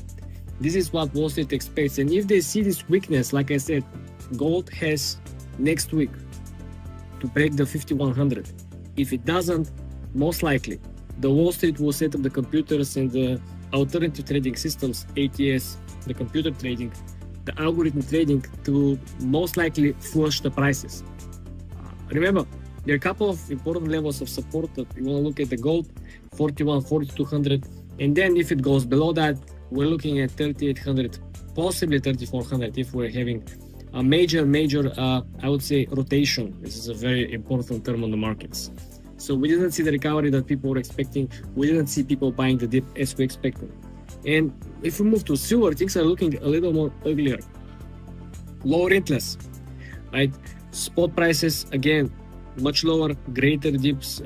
We saw 7 and 10% sell off on the silver market, but the reversal was not there. Lower volatility, lower interest, 48 hours recovery was partial, very partial performance, similar to the crypto markets, but with a lower volume, much less lower leverage positions, which, as you're probably aware, when you see a lot of leverage, this means individual investors, because they place a small capital, right, and they borrow against a small capital so they can have larger positions, so they will be able to capitalize on the small price moves. Big investors, they don't use leverage, they just have a lot of capital that they can operate with because it is expensive to borrow. And remember, when you borrow, when you trade on leverage, a small moves, sometimes 0.5% can liquidate you. I'm talking about absolutely everything to go bust. This is why when you're big institutional investors, you want to make sure you have room for mistakes, you have room for errors. So if the market goes against you, you're not going to lose your investors' funds. Where individual investors, right, they don't have much to lose, especially if they trade with some international overseas brokers where they allow them 100x, 500x, crazy leverage. Don't do this at home, kids. So that's what I'm seeing over here. We're having a sharp reversal on the crypto market. And again, seems like the worst is already in the past. I don't know why there is a slowdown on the precious metals market, considering the negative beta I've been talking about. So a lot of people saw that the main function for which they're buying gold and silver doesn't function. It's no longer hedge. It's no longer negative beta. When the market crashes, gold and silver crash as well. So why would I buy gold and silver when they crash as well, and they crash even harder? If I had S&P 500 on Friday sell-off, I will be down 1.7%. If I had the gold, I will be down 8%. If I had the silver, I will be down 12 to 15%, right? What's the point? There's no point. Also, let's not talk about how illiquid some of these spots could be, and let's not talk about how the volatility disappears overnight sometimes. When the market decides that, you know what, they don't actually fulfill the need I had for hedging. So be very, very careful.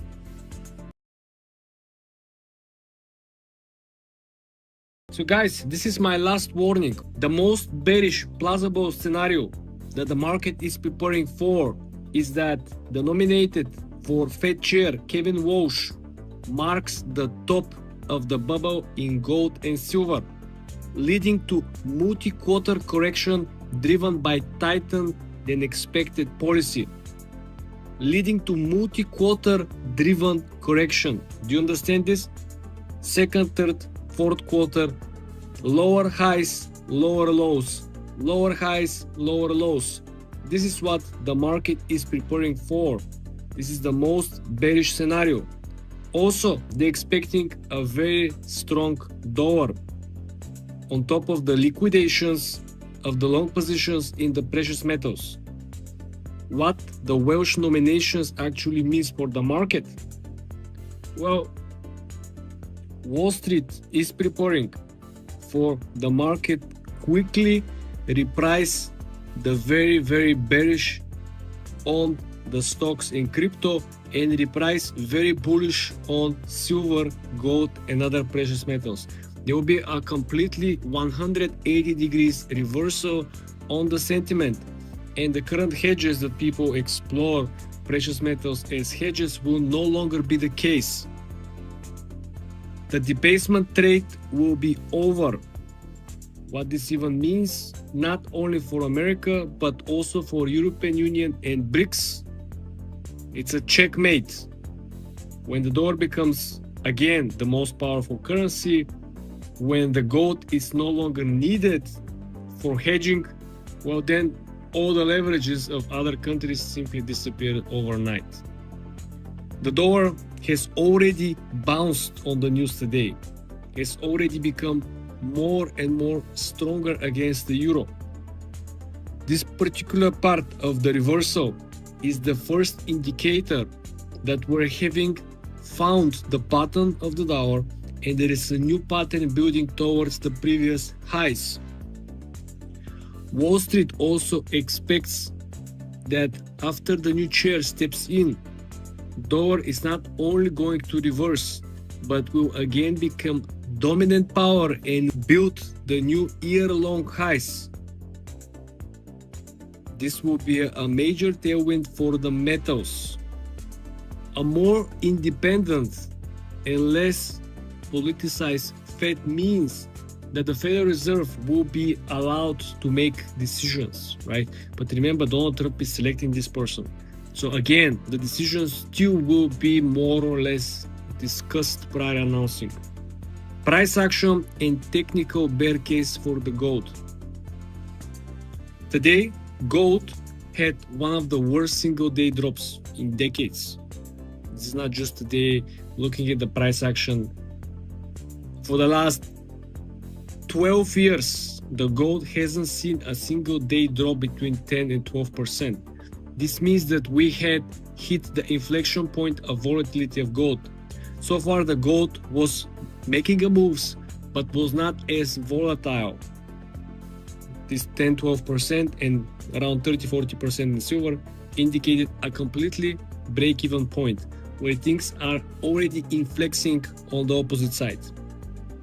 Even after 60-70% gain over the past year, which is a classic blow-off top reversal pattern, there is still chance for even greater sell-offs than the previous very strong consolidation that happened throughout the last 3-4 years. Which means that people who are currently up maybe $300, $500, $600 and they're happy and they're looking forward for the long run. I went on Reddit, I sneak on Reddit group for gold to see how people are actually replying to this particular price. Actually, people said, I'm not worrying about. I'm buying for the long run. Which long run, my friend? Second problem over here, the silver. After the new chair steps in, silver will experience greater sell-offs than the current one we saw. So far, silver has been more extremely hurt, 30-40% a day. This is again single day major declines in decades. Even though silver has been up between 150-180% year over year, right? But this is exactly the profile, the trends, and the pattern, if you really follow and try to make sense of the patterns of the volumes and the institutional ownership at the same moment. What this means for the silver, this is the exact profile that tends to unwind hardest when sentiment flips, which means the weakest hands in precious metals are actually holding the silver. They're the one who will throw the towel first, and they're the one who will be shaken first. Third main issue and part of the most bearish case for precious metals.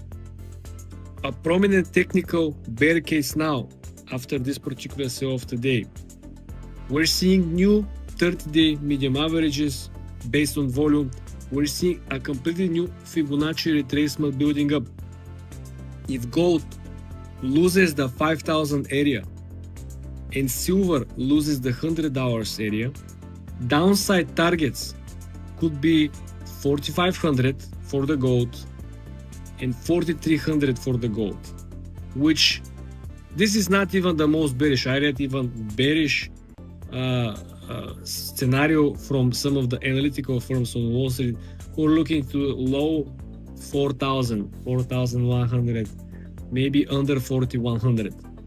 For the silver, they're looking at around 93.70 or 80, which again, this is not the most bearish. I look at earlier people looking at low 50s. Some people even speculate under 50s, and this is very realistic. A lot of people, if you just go back 8 months ago, silver was doing nothing, 43, 45. Gold was 28, 2,900, something like this. No one was looking forward for this. So this means that they're not going to be ready to look down to the previous prices when things happen, right? No one is ever prepared for the price action, regardless what kind of experience or knowledge they got. So these are three main components that consolidate and construct the most bearish case that it is very plausible to happen, simply because the person who was nominated from President Trump will most likely be selected, and the person is known for his views on the market, and Wall Street knows what to expect. This is why when this nomination came, all the big Wall Street firms, investment banks, and family offices, they start building a new thesis for the precious metals, which will be the bearish thesis, of course, bullish thesis for crypto and stock market. Okay, they flipped the switch. They didn't wait, how the market will react. Nobody cares. They already sold, probably, most of these guys. Considering that the biggest bets were actually on perpetual futures, so they have to sell. They cannot hold them anyway. So this is why today, January 30th, pay very close attention.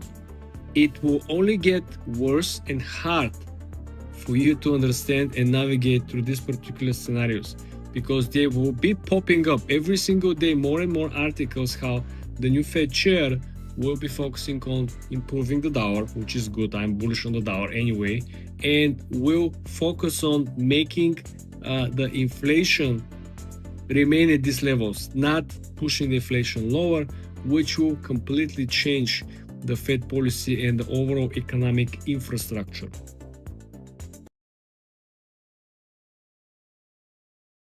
Why am I making more money waitressing than I would make using my college degree? Do you know that when you overestimate yourself, you're always giving yourself the highest possible chance of success? I barely have a life. I have 2 days off and I work Wednesday to Sunday, doubling just to pay my bills. What am I doing wrong? I work every day and I'm still broke. Most of the people who you know today, they overestimate themselves, okay? They simply said they're the best, they have a super skills, they have a super power, they compete in different tournaments as a professional athletes, they compete in different businesses, they compete in different careers and walks of life, and they succeeded.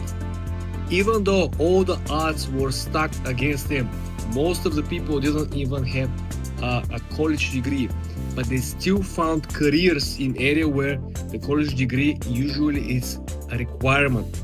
What this actually means? Being able to utilize self-delusion.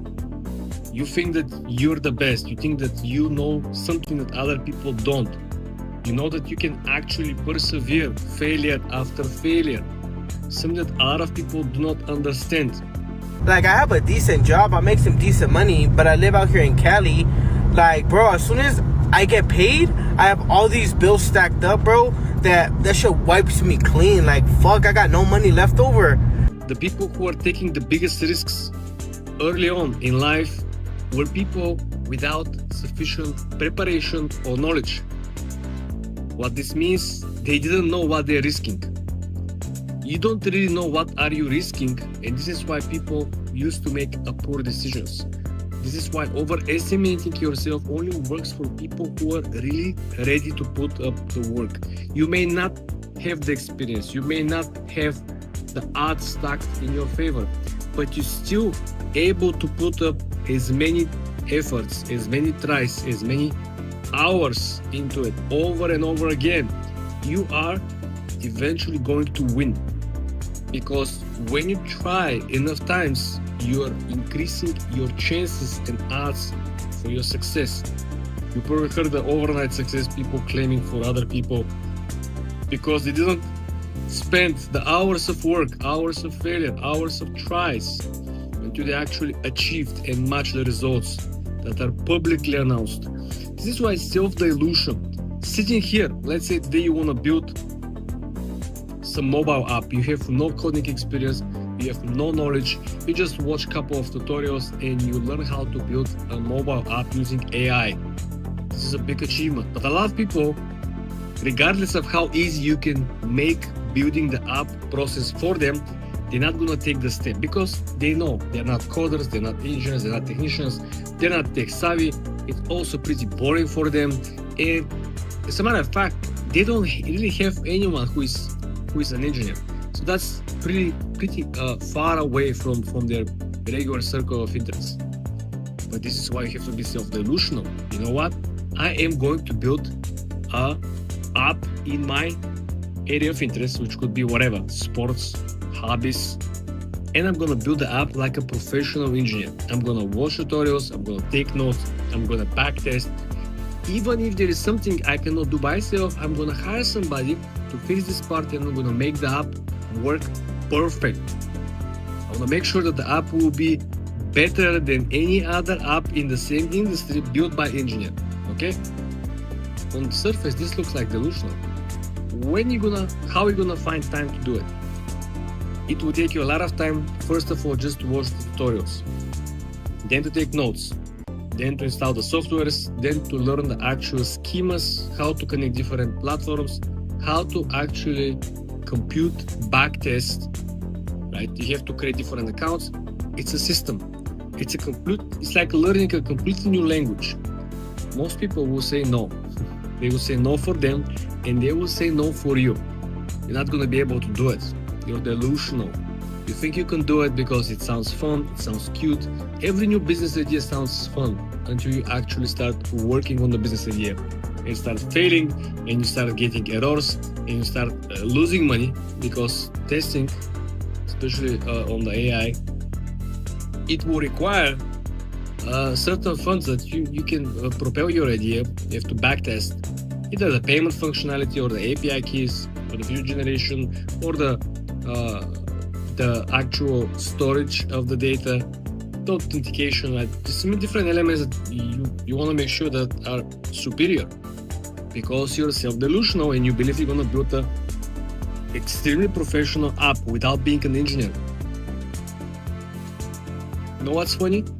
If you go online, right here on YouTube, and try to search for people who built a currently monetizing app, people who come from completely different niche, people who are finance, people who were in athletics, people who were in whatever, hotels, hospitality business, they built an app and they're currently monetizing it. Why? Because they were self-delusional. They believed that they can actually build and be not equal. They believed they could be better than all the people who spent years working in Apple as an engineer, in Google as an engineer, in Microsoft as an engineer. But if you're not self-delusional, you don't really put yourself ahead of the game. If you almost didn't have the same take, like I can be the first online provider of connections from the satellite, provide satellite internet, provide satellite connection, right? And I can have one of the biggest, the widest coverage, anyone from any point around the world, regardless of how remote, low or high it is, we have access to internet, right? Send satellites here, send the satellites there. We have to mention also that there is a drawbacks and there is a downside. And if you fail self-diluting yourself, you're falling from 50 feet, my friend. Because when you pump yourself so fucking high, you realize that you're putting yourself on probably the highest possible level in tier. And you're going head to head with the big boys, with the experienced people. And if you win, well, you're definitely gonna win big. Maybe it could be this one big bet that you won and you're set for life. But if you're wrong, if you really overestimate yourself, it's gonna be very painful. This is what Charlie Munger actually mentioned, that he didn't like the style of Elon Musk. He said, quote unquote, Mr. Musk may not always be wrong, which intended that most times people who are overestimating themselves are wrong. Why? Because you realize that when you say and you realize that you overestimate yourself, you think that you possess something that you're certain you don't, right? It's like you're going on the field track and you're gonna run and you're gonna compete with other people. You had no preparations, right? Everyone else is like athlete, they train for like 2, 3, 4 years, and look at them. And this is the moment of self-delusion. You can think that, I'm natural born talent. I don't need to train, I don't need to prepare. I can even run with jeans and I'm gonna smoke these people. The self-delusion is a real key of unlocking different results, good or bad, but definitely different. Because I run the same structure of data between people who are realists, people who are pessimists, people who are optimists, and people who are who are over-delusional. So the people who are realists, they have capped results. They are realists, they said, okay, I can achieve up to here and that's it. Nothing above, it's my territory. The pessimists, they're going halfway through, they go even beneath, they always assume that they're going to be last or second to the last. They never achieve anything in life, they usually work, these are the people who are like, find one job after university and they work throughout their entire life in the same job because they think that no one else will hire them. That's why they never quit or leave. And of course, the optimists, like I said, they're doing a little bit better, but still mentally, they kind of put the limits on themselves, not on the achievements. They said, no, my IQ, it's at max. I cannot really even think about something more. That is my place. That's my spot. And the people who are over optimistic, over delusional about themselves, about their achievements, these are the people who are actually go beyond and above. And don't think that when they achieve something crazy, they're not surprised. They're surprised from themselves, but they're not showing it. You don't think Elon Musk was surprised when he actually succeeded and shipped Tesla? He was surprised. He was like, damn. You don't think that he was surprised when the actual Falcon, the first Falcon rocket was successfully launched and came back to the Port Canaveral? He was not shocked. He was shocked. He was, oh man, wow, this actually worked. Crazy, right? He was not like, oh yeah, next one. No, because these things are not happening on a common basis. These things were not successfully achieved by people with experience, people who work at NASA, people who work at Boeing, people who are rocket science, rocket engineers, etc., rocket designers. No one of these people even thought that this is possible. This is why we have to think about self-delusion as a key for unlocking different results.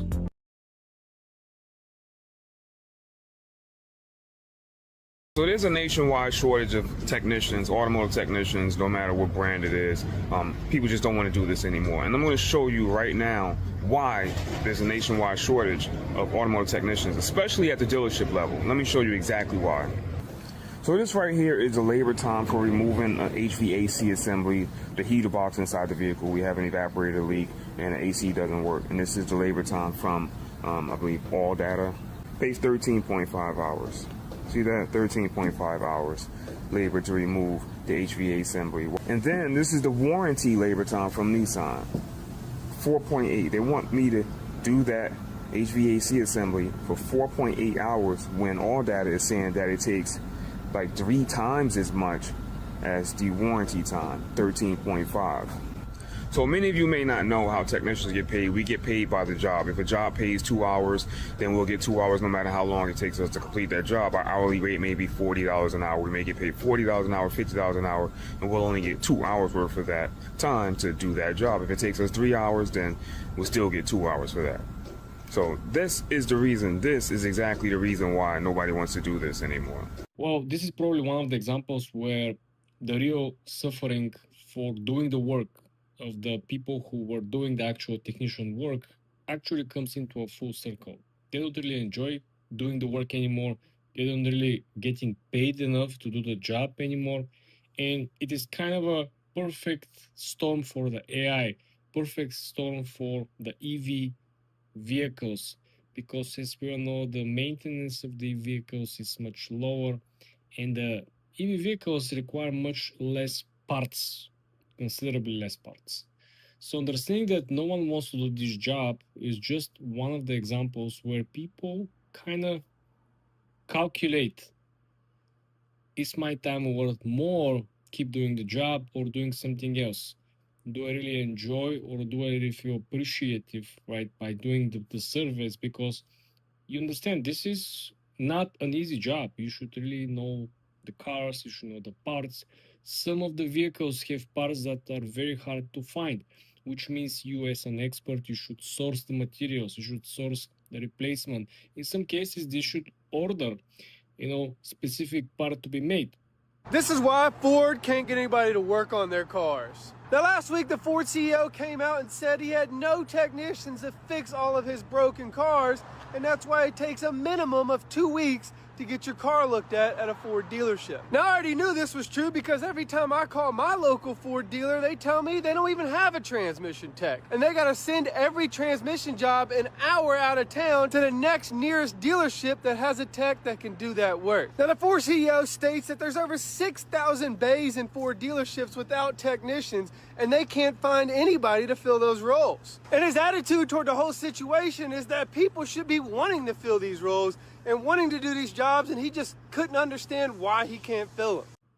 There are famous YouTubers here on YouTube who are buying cars, like luxury cars, and they try to fix the car, but the headlight is $2,000, and you cannot find the $2,000 even if you're willing to spend. So they have to 3D print the headlights, they have to 3D print the parts, but you still have to have a very deep knowledge of how this particular part works in the connection with the overall system of the vehicle. So like I said, these people are experts. They're like doctors for the cars, right? And when you see these people who are doing diagnostics, right? When you see these people who have a very niche and very obvious, knowledge that is in demand. Everyone almost has a car. Everyone almost every day drives. So their knowledge will be in demand. There's a shortage of technicians. They have 6,000 empty bays. And he understands why now. So here's your answer, dude. This is why. This is why. Your answer is because you charge an insane door rate. Technicians don't take home even a third of that usually. You make junk vehicles. And your labor times suck. They're usually less than half of what it takes to do your job.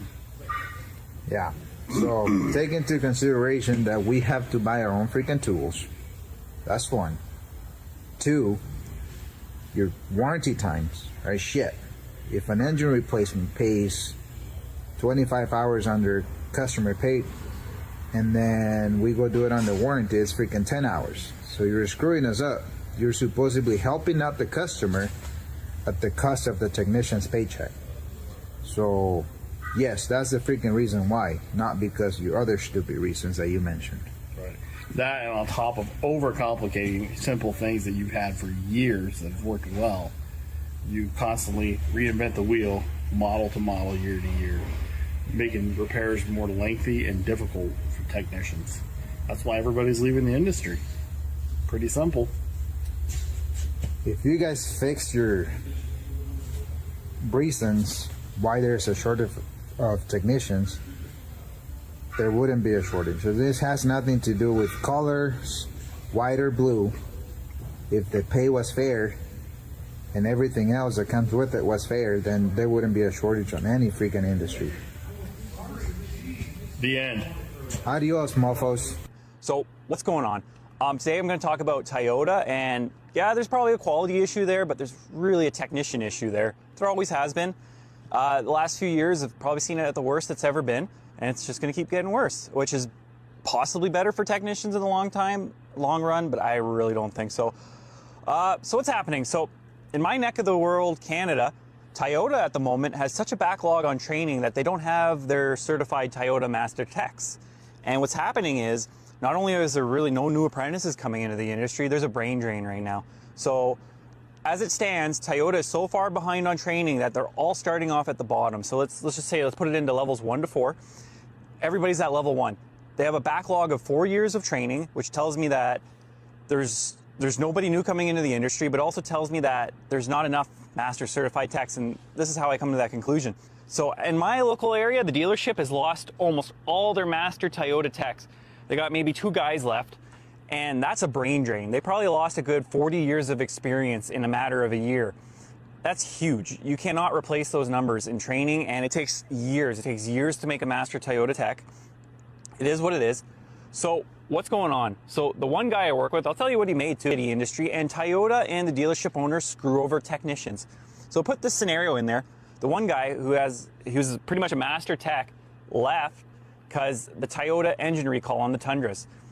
The hours were great, and then they continually dropped how much he's making, to the point where here in Canada, Ontario, he said they were making 16 hours on this warranty job. At first it was higher, and then they just keep lowering it. The question is, would AI be able to replace or fix some of the vehicles, or interchangeably, do or get the job done? We all know in the beginning of production of Tesla Model 3, there was a major issue with the efficiency of the production, because Elon Musk said that 80% of the production was done by robots. Then he removed majority of the robots. He left around 25 to 30% through the production process, field work by robots, and the remaining part was actually completed by humans. which removed the bottleneck and improved the efficiency and the production levels. So my real honest question here is, would this be a bottleneck for the production? Would this be a catalyst for the EV market to get a complete adoption?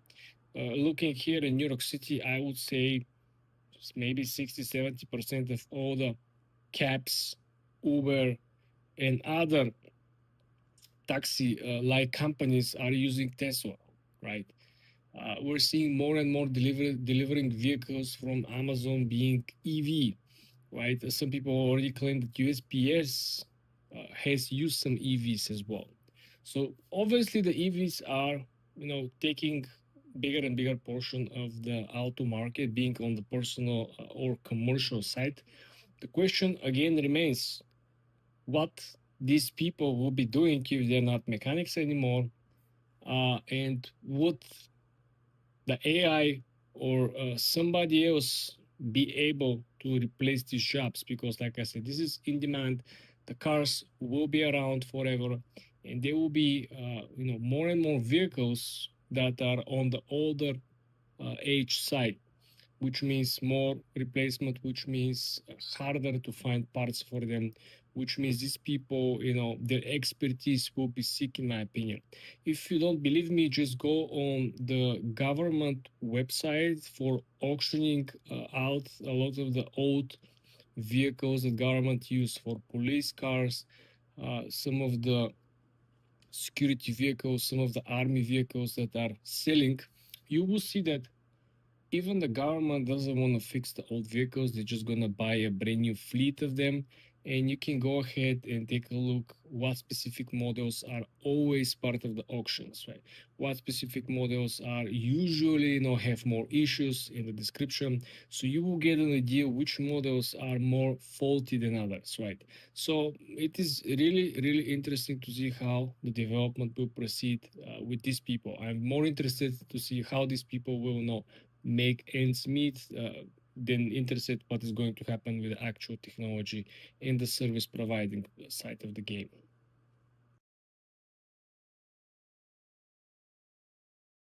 For all the people who bought gold at $5,000, you need to see this. There are a couple of important Wall Street indicators that are showing that there is a possible chance for replication of one of the gold crashes from the past. Gold has a couple of different crashes, but the most severe one appears to be the crash around the 1980s. This pattern from 1980s is very similar to the current pattern, and the reasons for the crash in 1980s, it most likely will be the same now in 2026. Very important elements over here. So if you look at the numbers, the prices of gold and silver have completely mirrored the price action in the 80s. They had a 30 to 70% plunges after the rally, something we saw 2 weeks ago. Also, we saw that the liquidity was crushed, which meant a lot of people got scared and didn't want to buy in the dip. Second important thing is that the reason for the big crashes in 1980s was the Federal Reserve. There was a change in the Federal Reserve, and surprise, surprise, the Federal Reserve will get its new chair in May. So this is very, very important, and it's kind of weird that no one else pays attention to. It's very obvious that something big is coming and something it is going to change. It's no longer be the same as it is right now. Here is the brief introduction and historical elements. First of all, in 1980s, there was a big bubble worldwide economy, right? So people were trying to hedge against potential turmoil, potentially losing on their savings or retirement. Gold at this very moment became $850 per ounce, which at that time was at all times high. Something very similar, currently gold is, or it was a month ago at its all times high. Why it was? Because people were what? Again, afraid of big world turmoil. They were afraid that the dollar will continue losing its value. They were afraid that the economy will change substantially and the stocks will crash and the crypto will crash. And this is why people bought gold and silver. They bought the gold and silver for the same reasons in the 1980s. But what happened next? It's mind-boggling. The gold fell from $850 down to $297. This was 65% crash. I want you to picture this, right? You put $100 and effectively you're losing 65% of your gains. And this is not because there is something wrong with the gold. This has to do with the people investing in gold and silver, because they always artificially increase the price. They don't increase the value of the gold and silver. The value of precious metals is constant, doesn't go up, doesn't go down, regardless of the demand, regardless of the supply, regardless of the actual physical findings or non-findings. The demand is kind of constant and it's not actually growing if you pay very close attention, because there's a recycling period where a lot of the old jewelers, if we spoke about physical, because a lot of people would try to make the case that there's more demand for jewelers and this and that. People are melting old jewelers, old gold, old silver to make new stuff. So it's kind of a recycling theme. You don't really need so much more demand or so much more materials to build brand new gold items, right, or silver items. Second important element over here is that the market crashed in 1982, 2 years after the new all-times high, simply because the Fed chair, which was Volcker, he hiked the interest rates 20%, which effectively destroyed overnight the prices of gold and silver. He effectively made the dollar great again, right, which is something that's going to happen very, very soon. And he sparked a 20-year bear market. And this is a 20-year bear market in particular about gold and silver. Sure, the stock market also suffered, but the stock market recovered fast because there is an actual business behind the companies who people hold the stocks from, right? There is a reason why or if some of these companies will recoup the losses, but there is no strategic or psychological reason why if gold and silver fell 65% or more, you will be expecting something to recover. There is no earnings that you can track. There is no production that you can track, especially people who are just betting on the paper, right, in the futures market. All these people will most likely be liquidated, right? These people are effectively losing almost everything that they are investing in. And if we go back to the people who are producing and manufacturing, for them, it's actually favorable gold and silver to crash because the prices will become lower. When the prices become lower, they can actually buy more and produce goods with the gold and silver, and then when the prices rebounds, they can actually charge much more because the upside is greater. If you produce something when you purchase gold at, let's say, 3,000, and then the gold, goes back to 4,000, you're still selling the same jewelry for the same price, 10K, necklace, 15K bracelet, but your cost basis is 1K, 2K lower. So you actually make more money. So I genuinely believe that people who are dealing with the actual day-to-day business from the industry, from the physical gold and silver, have even greater interest than Wall Street to see gold and silver prices crashing. This is very important for their also averaging down the cost basis. They will be actually able to produce even more, which, as you may have guessed, will reduce the prices. When you have more suppliers selling the same bracelet with the same design, right, the prices will go lower.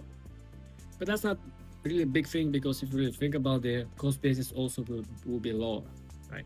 So if lower cost basis, if you don't produce something unique, something custom, right, the prices will also kind of go down. The market will price it down, but still you will be in better position because lower price always locked up less capital.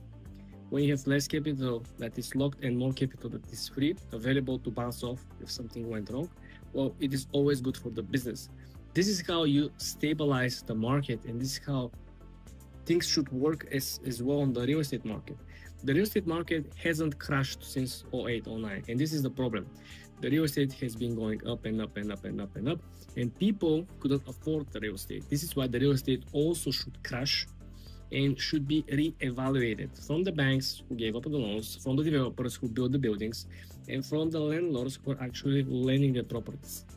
The market should be repriced with the current wage growth, which is slowing down. The wage growth is slower than the inflation growth. This is what actually makes people poor.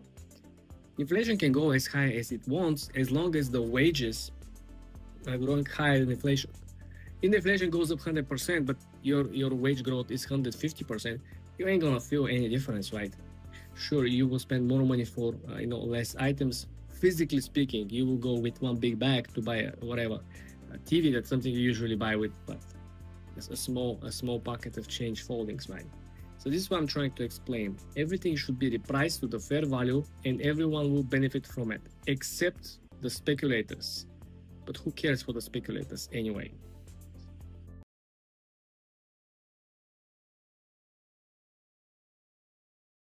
Number one reason why people struggle to build wealth is that they don't understand the time value, which is part of the financial engineering theory. The time value is the basis. So the time value of money is important because essentially means that $1 today will be worth more if you invest the $1 today versus having the $1 tomorrow. For two simple reasons. First of all, if you have the dollar today, you can take a position, make a decision, and invest the dollar. The dollar can start compounding, start appreciate, and essentially start benefiting from the appreciation of the asset that was allocated towards. The second point why $1 today worth more than $1 tomorrow, if it has been given to you, is the inflation. Every single day, the dollar in form of a cash is essentially losing value. It's losing buying power. So effectively, if you want to purchase these sunglasses, right, you like this pair of sunglasses, you kind of wait for discount or for promotion or for some certain sale. Let's say the retail price of these sunglasses this year in 2026 is, let's say, $250. And you wait for promotion and you don't see the promotion, or when the promotion actually is running, you don't have money to buy them. You wait and it's next year, it's 2027. The retail price of these sunglasses could be $300. Okay, so the retail price is essentially going up, and even if you get some deal, some discount, you still gonna be paying more if you purchase the glasses back in 2026. What effectively actually happened, I can give you also another example. I bought this watch during the summer. That's Omega Swatch 1965, just a random purchase, and I haven't looked at it. Last week I was planning to sell the watch because I don't really use it, and I look at on the site of Swatch, the price is already up. It's like $50.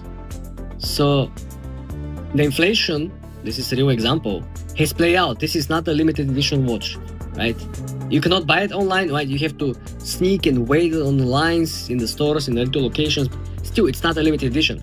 So if the watch value appreciate without the watch being effectively more valuable from the summer I purchased it, this is your example of how the time value of the money is very, very important. So because I purchased this watch during the summer, instead of having the $300, I bought the watch.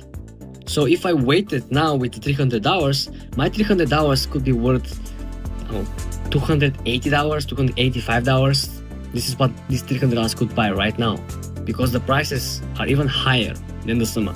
If you go and try to buy the grocery and you fill up your basket or your cart with the same groceries, I bet you will not be able to fill the same amount or same type of groceries. But because I put the $300 into something, right, this something now at least will give me back the $300, simply because people cannot buy it from the store and they cannot buy it on the retail price I bought during the summer. It's a very simple, I believe anyone can understand and comprehend this very simple example. Another example I gave you with the glasses, same thing, right? Procrastination plus time value equals usually bad deals. You would hear from time to time people say, the person who is more patient, who can wait longer, gets the best deal.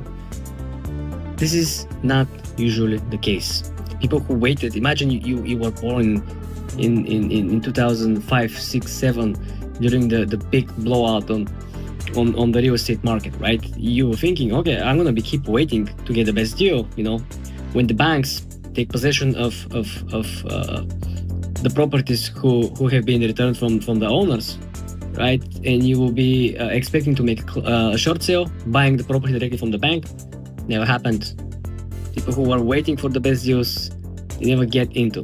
People who were waiting for the Bitcoin when the Bitcoin dropped from 12,000 down to 5K, they never get an opportunity to buy reports about the core inflation. Everyone agrees that inflation is much higher than the reported number, which means that the amount of money that have been printed, which is substantially larger than combined goods and services provided versus the money in circulation, means that inflation has peaked so high and has consolidated so high that it can't really fall that low where it was before, because the economy has grown and outgrown the previous economy. And when I say economy, you can simply speak the money in circulation, the GDP. You can speak in terms of money that are coming from the tariffs, right? The revenue that the government collects from tariffs. And the economy has outgrown a lot of the previous numbers. But remember, the money printer and all the money in circulation that was added didn't actually have equivalent in goods and services. So you got more money, but you have the same amount or a lower amount of goods and services, which essentially meant that people have more money, there's nothing to buy. This is also something what happened during the virus situation. A lot of people got stimulus checks, but there's nothing to buy. Everything is out of stock. So this is why understand time value, apply time value to your own personal financial planning, and understand when is the right time to do the move, when is the right time to wait, when is the right time to be active, when is the right time to sit in cash, and when is the right time essentially to reduce the amount of cash in your pocket. Because like I said, if I had the $300 right now, I have already lost 15-25% probably of buying power. But because I have the watch or I have something else, I have the glasses. This is why sometimes when you get a deal on something that people usually buy, right? Let's say you find an amazing deal on water bottles, right? You get like very nice branded water bottles, maybe 24, 36 pack, and you buy them all. Everything that you can buy. Why? Because first of all, you can always resell it. People always gonna buy water.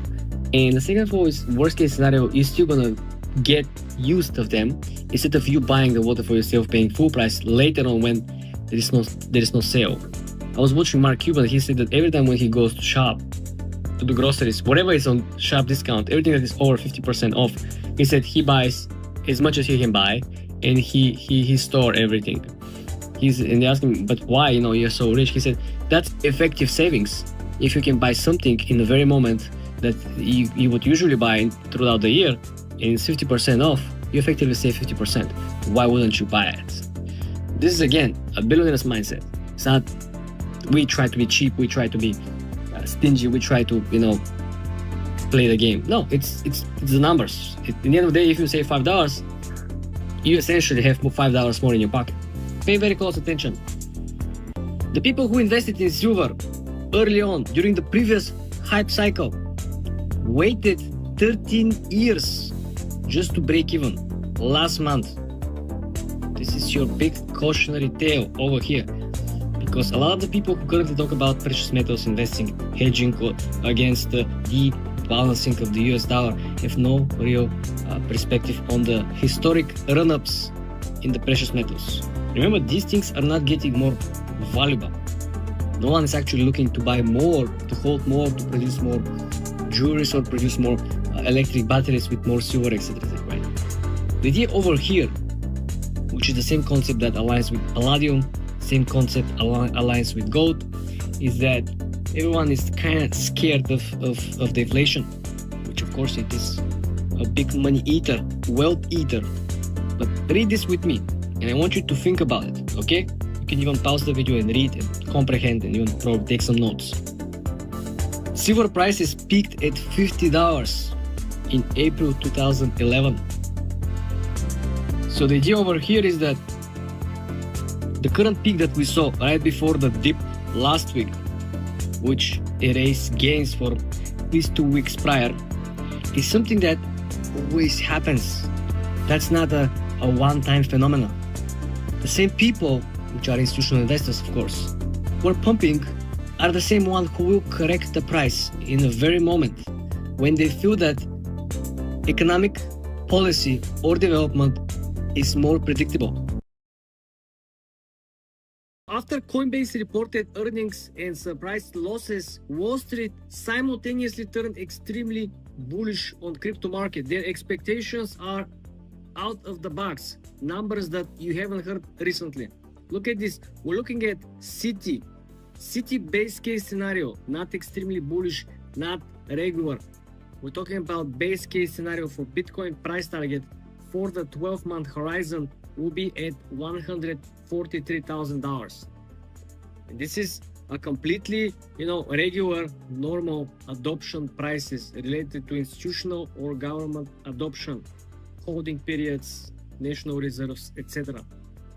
Also, they have another more bullish case scenario at $189,000, which effectively signaling very strong institutional demand and potential ETFs filing for the other coins as well, not only for Bitcoin. We saw already with Ethereum, we saw already with AVAX, we saw with Solana. Very important, Goldman Sachs also is lining up with bullish expectations for 2026 regardless of the current price action. They're noting something very interesting. They said that the main constructive obstacle for crypto so far has been, again, regulatory burden, which no longer be the case simply because we're very close to signing the Clarity Act, which will remove the bottleneck for crypto moving forward. This could actually be the last step, the last big hurdle on the legal side for crypto, stopping it to make new all-time high. Also, very important, a lot of these analysts on Wall Street are very comfortable with Bitcoin upside potential and looking at prices nearing $200,000 per one Bitcoin, and all this happening in 2026. These milestones, of course, are consensus. This is not out of 100 firms on Wall Street, 2-3 which are known to be bullish on crypto to be giving, bullish expectations and high price targets, which will not be ethical, of course, and will not be a good base for comparison. We're talking about consensus, which means all the firms that are known to be successful in the markets, they have successful track record for many years. Their consensus, they all agree that there is a bullish 2026 ahead for crypto. They're focusing not only on the prices, but let's look at the exact coins and what is the date by date or month by month basis where the big moves are expected. So first of all, we're looking at Tom Lee. We all know he's big on Ethereum. He is expecting Ethereum to range between 7 to 9,000 in 2026. He was wrong for the beginning of this year. He was expecting very strong January, but January we had a tailwind that was not related to crypto. Basically all the markets down. So this was not something that could have been predicted. But he's looking at least this range to appear, or these levels Ethereum to be reached by 2026 in the $7,000 to $9,000 range. And Tommy has been very successful by it, right? Also, ARK Invest, Katili, they have been very bullish on crypto overall. They have been discussing new strategies and they're kind of shifting towards on-chain infrastructure. So they're kind of trying to find the new 10 baggers, right? Coins that most people do not know about it. So they will be betting on coins that are part of the infrastructure that soon will be used, right? So far, no one is actually using it. Third important element over here, there's a new narrative that shifts around the ETFs, right? After we saw the Bitcoin ETF approval, then we saw the Ethereum ETF approval, then we saw Solana, then we saw AVAX, right? So this is opening a brand new door for liquidity pools, which means that every coin and all the teams who are working behind these blockchains and the coins with the blockchains, they are incentivized to grow the infrastructure and the systems bigger and bigger. They have more interactions, they build on chain, they offer different gaming projects, they support different financial products as well. So this is good because this will allow a lot of these investors to actually see perceived value and intrinsic value, which will reduce the sell-offs. Because now a lot of the coins are, 100% speculation. Because they're not really backed by some actual revenue that could be tracked. They're not actually backed by, FDIC insurance. They're not actually vetted or tested or, audited by the SEC. So all these things are kind of in the air. But when you see some of these companies who are, let's say, deeply involved into the government or financial systems, let's say, for example, XRP. Let's say XRP is used in financial transactions within the banks, internally or externally, right? This is some validation. Let's say if the government uses particular coin, uses the technology behind the company who created the coin, created the blockchain, then there is intrinsic value. It's obvious intrinsic value, right? So this is why 2026 will be very, very important. And a lot of people who now are very negative, they don't really see, they cannot see what is behind this red wall. Third important element over here, the clarification around the price targets. I think this is something also very important. So first of all, where the 200,000 or 150,000 price target will actually be coming. So analysts from Wall Street are matching two pieces together, which first of all will be on the legal side, high liquidity and rate cuts. On the other side, they're looking for Clarity Act and additional realization of the Bitcoin as a store of value. This is two elements that should play out. And Wall Street thinks that if this actually happen, Bitcoin could propel to $200,000 and Ethereum towards multiple thousands. Okay, they don't give you the exact number. Remember Tom Lee looking at the range around 7 to 9,000 or 6 to 9,000. They're also agreeing, but they're a little bit more skeptical to Ethereum. They're afraid to give you price target. But you probably wonder why they're so okay to give you the $200,000 price target for Bitcoin, right? This is something you should really think. Try to read between the lines. Of course, nothing is guaranteed, but if we see all these to-do list check marks appear, right? We have the Clarity Act signed. We have all the Bitcoin and other cryptocurrency systems being validated, implemented, and used not only on the private side, but also governmental and let's say institutional. And last but not least, we want to see the new Fed chair actually supports the Bitcoin. Because we already know and heard that he's against de-dollarization trade, so effectively he's against gold and silver. So the question is he going to be pro-Bitcoin? Because he is going to be pro-dollar. This is the second and last thing that you want to pay very close attention to. The people who are buying silver and gold at top prices were expected to lose the most money, but there are people who are going to lose even more money. People are selling their gold to buy more silver because the silver is cheaper and they speculate that because there is a larger upside, they're going to have last opportunity to make the most money with the small capital they already had. Whoa, look at this.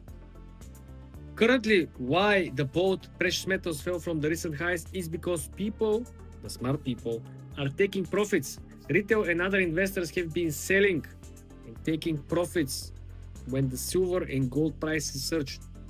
Not gonna be waiting for $10,000 speculation. Not gonna be waiting for $1,000 silver, $5,000 silver. People are smart. Also, very important, the physical silver demand has remained the same. Physical demand for gold has remained the same. It's not less, it's not more. Pay very close attention. People are making predictions that the usual volatility that pushed the prices not only for gold and silver but also for Bitcoin previous cycles will not be here because the gamble community has shifted towards betting on Kalshi, betting on poly market, betting on what's going to be the weather tomorrow. All these people who were looking for places to gamble their money, now they have plenty of options. They have sports bettings, they have whatever, online casinos whatsoever. This means that the liquidity, in other words, the money that are needed for crazy rally in crypto, crazy rally in gold or silver, crazy rally in the stock market, are currently allocated elsewhere. So think about it. The strategy, that's what really blows my mind. Some people think that if they had, let's say, $5,000 in gold, right? But the silver is cheap, it's $50. So they think that, okay, the silver is cheaper. I'm gonna sell my gold, I'm gonna buy more silver, and the upside for silver is greater. How great? I don't know. But remember, we already saw blow off top. We already seen struggle for gold to break the 5100. We already talked about this. I explained to you Friday, Saturday, Sunday. This level, it's unbreakable, looks like. Look at the chart. Same thing happens with the silver, and there is a very interesting, important chart that shows you gold to silver ratio, which effectively represents the interest in the price action in real time between both precious metals. This gives you, probably, if you are of course intelligent enough, everything that you should know and understand about the interest, the volatility, and the money involved in the daily transactions. This has nothing to do with the actual physical gold and silver. Pay very close attention.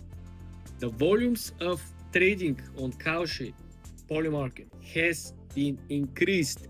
It's increasing month over month, not only volume wise but dollar wise. This is the validation of what I just explained to you. People who are usually pumping, creating these crazy meme coin rallies. We saw this with NFTs.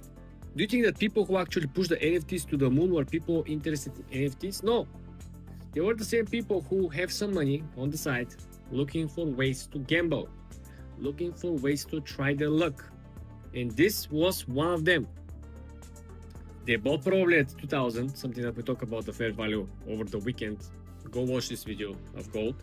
And they were saying, okay, probably I'm gonna sell it 2500, 2700, 2800, right? I'm gonna make $300, $400, $500, $600, whatever. These were not people hoping for, $10,000 gold. These are not people hoping for $1,000 silver. So this is why now they moved from gold and silver, they moved from crypto. This is why crypto is struggling to recover back to the all-time high, right? Because there was a major allocation of funds. Cauchy got certification. Polymarket is working on getting certification, becomes legal, right? So you understand that the more opportunities, the more buckets there are where people can dump their money, then gamble their money, risk their money, the less of each bucket will be. If before there were only two buckets, you got stocks and you got crypto. The old school casino gambling, it's over. Just look at Vegas. Vegas, if there was a chart of Vegas, decline, tourist attractions, revenue from gambling, revenue from the hotels that are relating to the gambling revenue, everything is down, and it's gonna keep going down because it's over. People are done with old school gambling, right? People prefer to lose their money gambling something different. And I totally understand it. I personally have never, go to the casino and gamble or playing on the slots. It's nonsense. I would rather buy, crypto and lose money on crypto than lose on the machine, right? That's why I'm trying to explain to you that there is a shift in demographic structure, demographic group of people who pushed the prices of gold and silver, who pushed the prices of crypto, who pushed the prices of NFTs, who pushed the prices of meme coins. But these people will not show up again to push the gold back to the previous levels, will not show up for the gold or silver or crypto to push the prices back high. The only thing that could actually happen for all of these scenarios to repeat themselves is to have major issues with Cauchy, with Polymarket, where these platforms do not pay. Remember, there was a guy who supposed to make over $1 million betting about will US invade or occupy Venezuela before December X, and something happened. The guy didn't win. The Polymarket said this was not occupation or invasion, right? So the guy didn't win. So if there is certain problems with payouts in these platforms, this is catalyst number one, where people say, screw this platform, they don't really pay. Let's go back to the old school, crypto. Let's go back to the old school options, futures, probably gold and silver. But unless this happens, I don't really see a reason for people to choose to go back and dump $5,000 to buy a gold, futures or spot or whatever, or they're gonna go and buy silver, right? When the silver is like stuck, the silver is stuck at these prices. There's no inflows. It's very slow mover. I also show you, if you're 100% interested in precious metals, you can just use a chart that shows you the ratio between gold to silver prices to understand what is the interest. People use similar chart that is Bitcoin to dollar, Bitcoin to Ethereum, Ethereum to Solana, right? You can compare similar investing asset classes that perform in the same period, which could be month, week, 3 months, year to date, and you can see the price action correlation in between. That will give you an idea where are the money coming in and out, right? This is really helpful to understand. Otherwise, you're just throwing darts at the board and you don't really understand what's happening.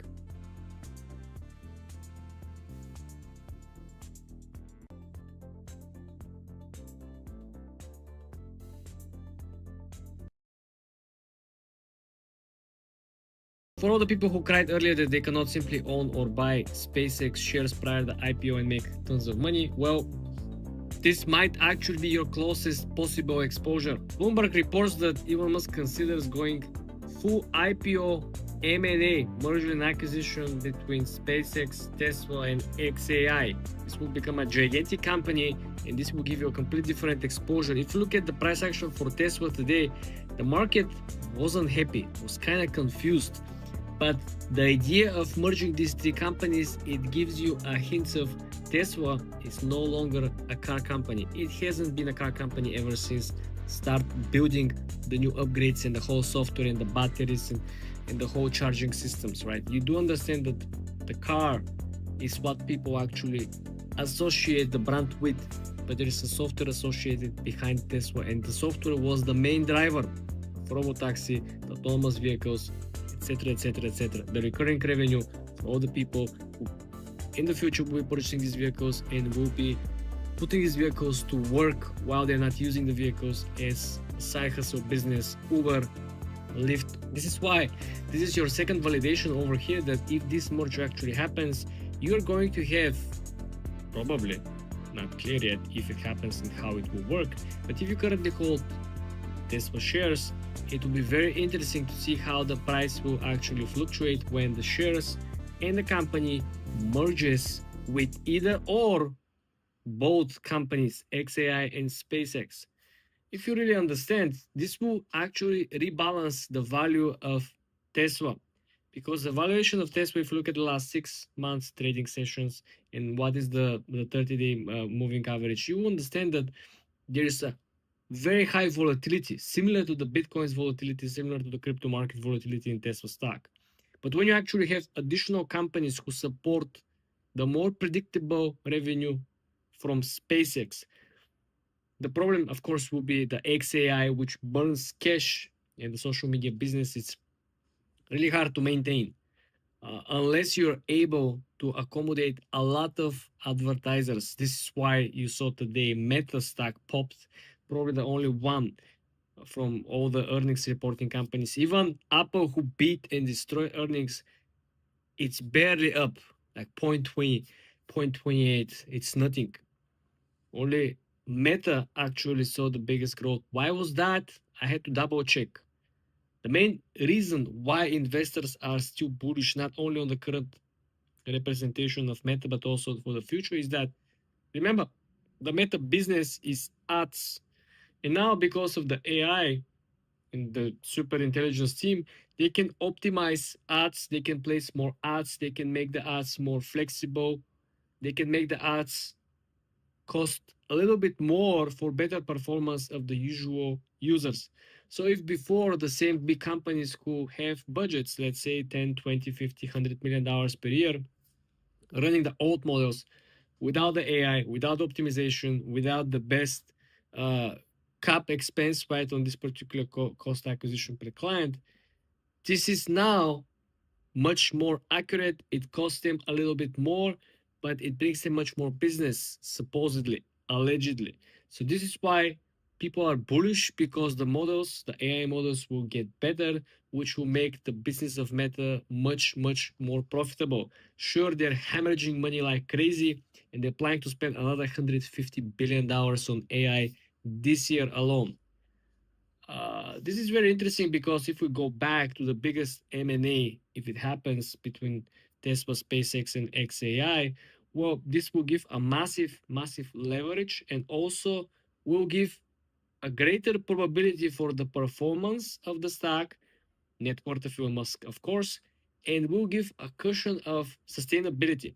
If they have a bad quarter of sales of Tesla moving forward after the M&A, well, some of these missed opportunities or misperformance of the estimate of the earnings could be offset by very good performance of the SpaceX.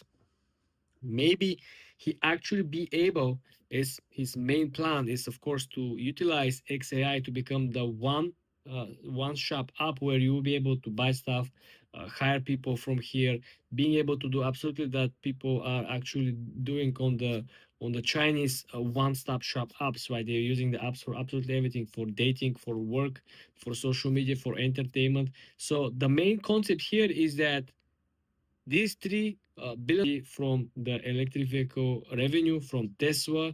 And then don't forget, we do have XAI getting better and better. Considering the AI models, the grok, the value there will not only be perceived if there are a lot of advertisers and advertisement revenue, like people will be measured the success on Meta, but also the value over here could be coming directly from the performance of grok. People using grok for coding, people using grok for generating images, content, and the subscription model that is coming. Most likely it will go higher. We already have people who are paying the max top performance model from grok, top tier, $300 a month, if I'm not mistaken. So you do understand that the conceptual wisdom over here, people who are familiar with the AI industry, is that there is a direct comparison with some of the most profitable so far AI models, the Anthropic models, the Claude people, the revenue they're generating, the Replit, the OpenAI, right? All of these are kind of in a very close tier. Each one has a specialization in different part of the market, where some of them are better in content, other better in text, the other are better in actual video production or code-based software. The main idea is that if X is able to improve and keep building upon the current model and have a lot of people who are praising people who are coding on a daily basis, right? They're engineers, they're praising the model, they're praising the efficiency and the quality of the actual code and the answers. This is something that will add additional value and will help bring the valuation even higher, because you don't really expect Elon Musk to fail in general or in either of those ventures, right? You don't. Me neither. So worst case scenario, at least maybe 2 out of 3 companies will become super successful. Which 2 of these 3? Definitely, in my opinion, SpaceX will be the one, because there's no definitely real competition. No one has actually cracked the code aside from them to build the reusable rockets and to be able to deliver the space station, all the contracts that they have on a daily basis. They work with NASA, etc. Right? And don't forget that there is a Starlink that no one yet talks about, and how Starlink will completely change the internet infrastructure around the world, and will provide the surveillance, and will provide the different services, something similar to Palantir, and might be in the future in direct competition with Palantir. Who knows what's coming next? But this is why you don't really have the exact expectations, because there are so many different pieces, and it's hard to collect and assimilate all the pieces, trying to make up the case for something that is one directional bet. Right? I understand that. I do have a hard time also figuring out, but this might actually be the biggest IPO if it actually happens.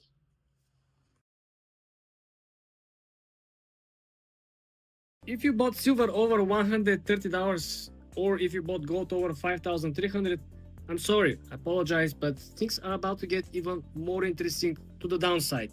Look at this. If you look historically, history always repeats itself. Like it or not, believe it or not, it always happens. Silver crashes, looking historically, 1980s, 2011, 2026.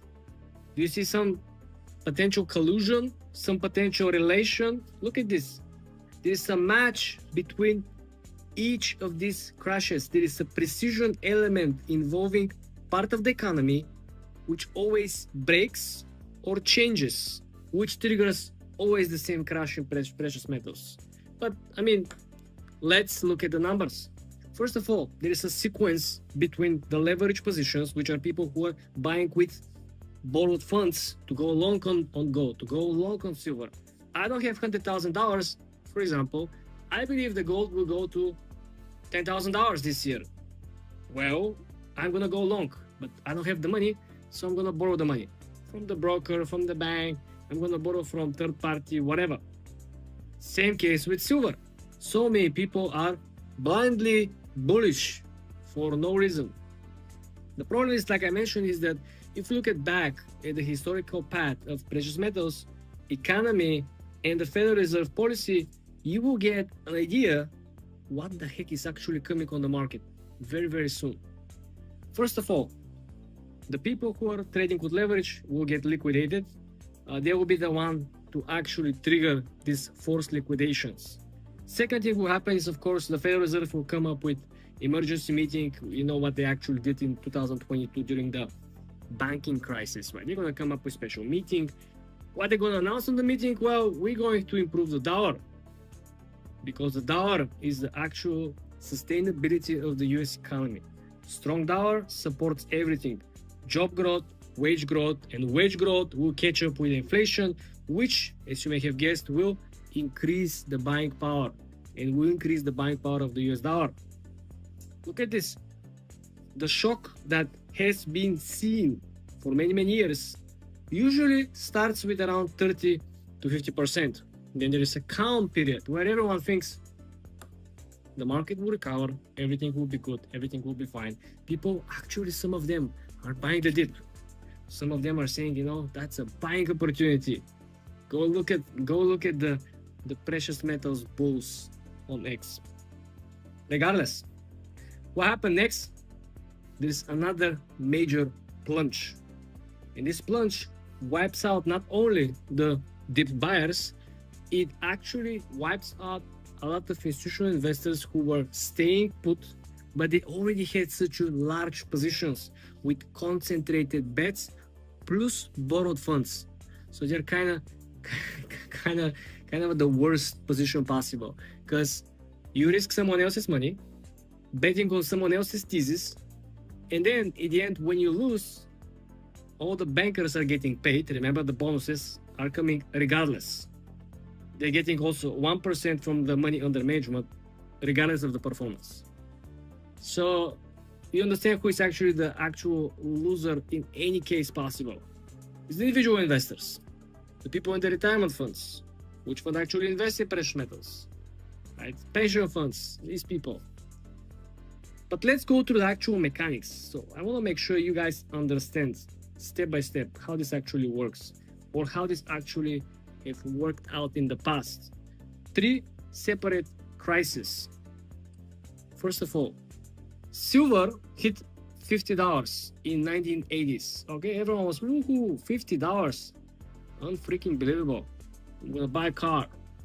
But in April 2011, silver effectively dropped to $49.80. And this was already kind of a small, hidden sign that something is wrong, because silver was consolidated at this $50 range for a very long period of time. People were kind of treated silver like a stable coin, like it's not gonna move, it's not. And when the silver broke under 50, people, well, what went wrong? You know, something is off over here. Fast moving forward, the silver went to $121 in early January, right, last month. And people had the same hype mentality, you know, the same hype that was when the silver hit $50 in 1980s. The problem over here is that right after this $50, the silver had 60 to 80% crash.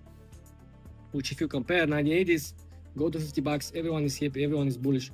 2026 January went to $121 or $126 depending of the chart, depending of the country where you're looking at.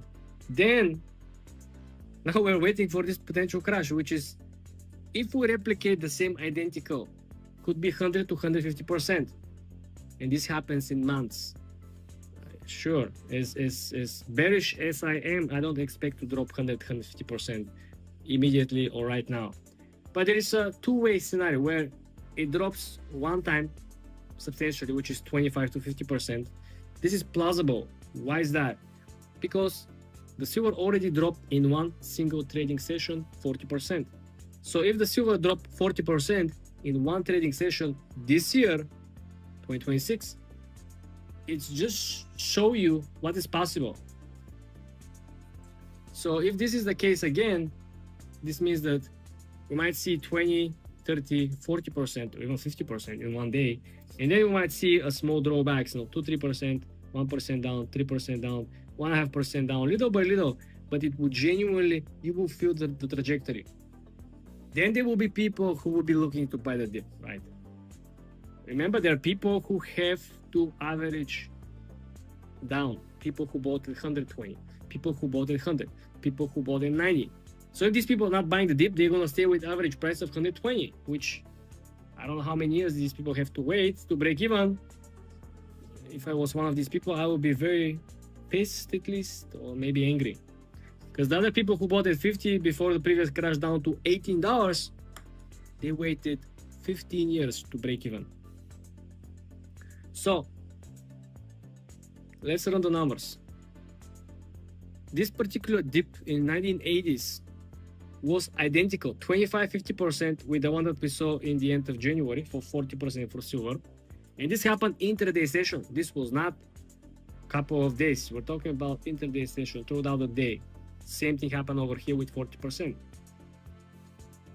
Well, open interest is the next thing that we're going to compare. Open interest back in the days 1980s was lower, right? Because the trading volume was lower. The amount of leverage was smaller and also harder to get to obtain. But now, it's much easier. People borrow left and right. So it's not so closely comparable.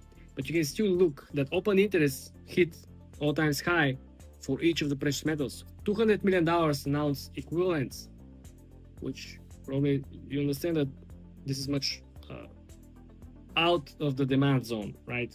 With net longs, people who are going long on borrowed funds, 4 to 5x, and currently 35 to 50% of the futures, which I'm trying to give you like a simple explanation, or trying to give you a better understanding what this even means. This means that a quarter of the holders are not using their own funds to purchase or bet against or bet on these particular precious metals. They're using leverage. This means that this 0.25%, you can say 25% of the holders, if the market crashes again, this 25% will be the first one to be sold because they're going to be forced liquidated, which means 25% crash. It's pretty likely if we have the same setup. The question is what's happened after 25% crash? Because then, the next people who are holding with their own cash, institutional investors who they hold with their own cash, they're going to decide risk management procedures. Don't forget there are also a lot of people trading with algorithms and with computers on Wall Street. They're using alternative trading systems known as ATS. So they are programmed usually to obtain very strict risk management. So this means that the assets they hold, if they drop 0.3, 0.5, 0.7%, they have to trim the position. If the assets drop 3 to 5, they have to trim even more. So if there is like a 10, 15, 20%, who knows, they might actually liquidate the entire position. So this is why you want to study the history. History is giving you very good idea what you could expect in the future. More than 57% of all homes sold throughout 2025 has already lost value, on average between 8 to 10%, meaning anyone, whatever they paid cash or took mortgage on it, they're already underwater. Oh my little friends, there is a new real estate collapse coming in 2026. It's not coming, it's already here. And we're not exaggerating over here. It's a very interesting article that was just released from Bar Chart and alongside using the due diligence of Wall Street Journal. And if you could look at over here, the market hasn't seen such a big slide in pricing for the last 14 years. Even right after the financial crisis in 08-09, we haven't seen such a big steep slide. So pay very, very close attention. We're gonna look the situation to the perspective of the developers, through the middlemen, which are the brokers, the salespeople, and the realtors, and the people who actually consume the properties, which are renters and buyers. Everyone is in such a bad situation. Look at this. So currently, we're experiencing the biggest price slide in areas that were overdeveloped. The most popular areas where a lot of people relocated to from their own original locations. The main data over here indicates that the current price decline is not only bad for people who are currently listing their properties for sale because they wait 120 days. No one actually shows interest. They have to delist the property because they don't want to look bad. Because if you go online and look for a property, either to buy or rent, and the property is over 100 days on the market, you as a buyer or renter, you have a huge leverage over the person who rented out or the developer, right? Because the developer is in such a bad situation right now. Why? The prices to build a brand new building are much higher than before. It costs much more to build the same size of a building. Also, they have to pay higher wages.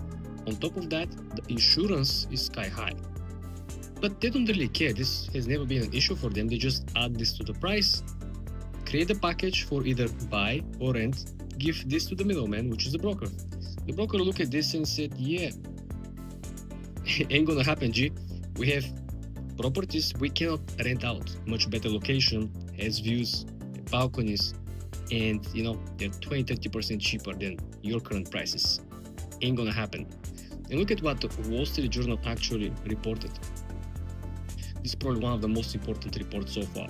According to Wall Street Journal, the condominium prices in the US in September and October has seen almost 2% decline.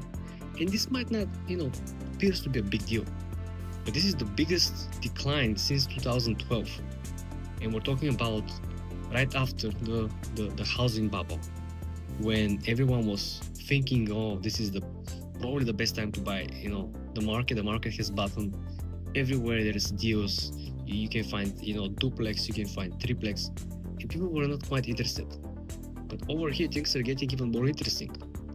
Zillow, on the flip side, is putting out a report which shows that the people who recently purchased condos, they just bought a condo, and the price of their condo that they purchased is already down 10%.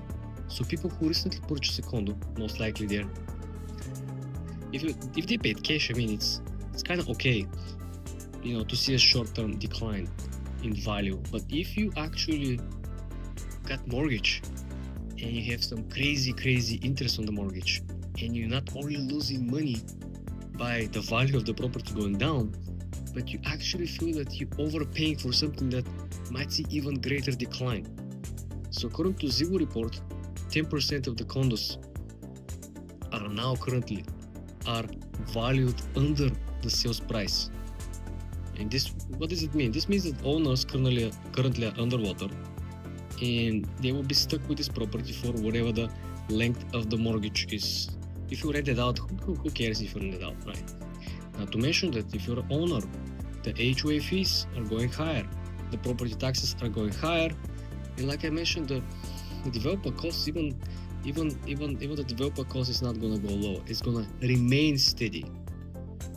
The only thing that could actually go down could be the demand for a certain period of time. Because when you have an overdevelopment, the supply and demand equation changes in favor of the people who consume. Right? This is not happening quite so often. What else is happening over here? So according to the same report, the HOA fees currently sit at around $4,000 per year on average. So just think about it. Regardless of your crazy property taxes, right? If you buy a condo, you have to spare, you have to put on the side, on average $4,000 per year.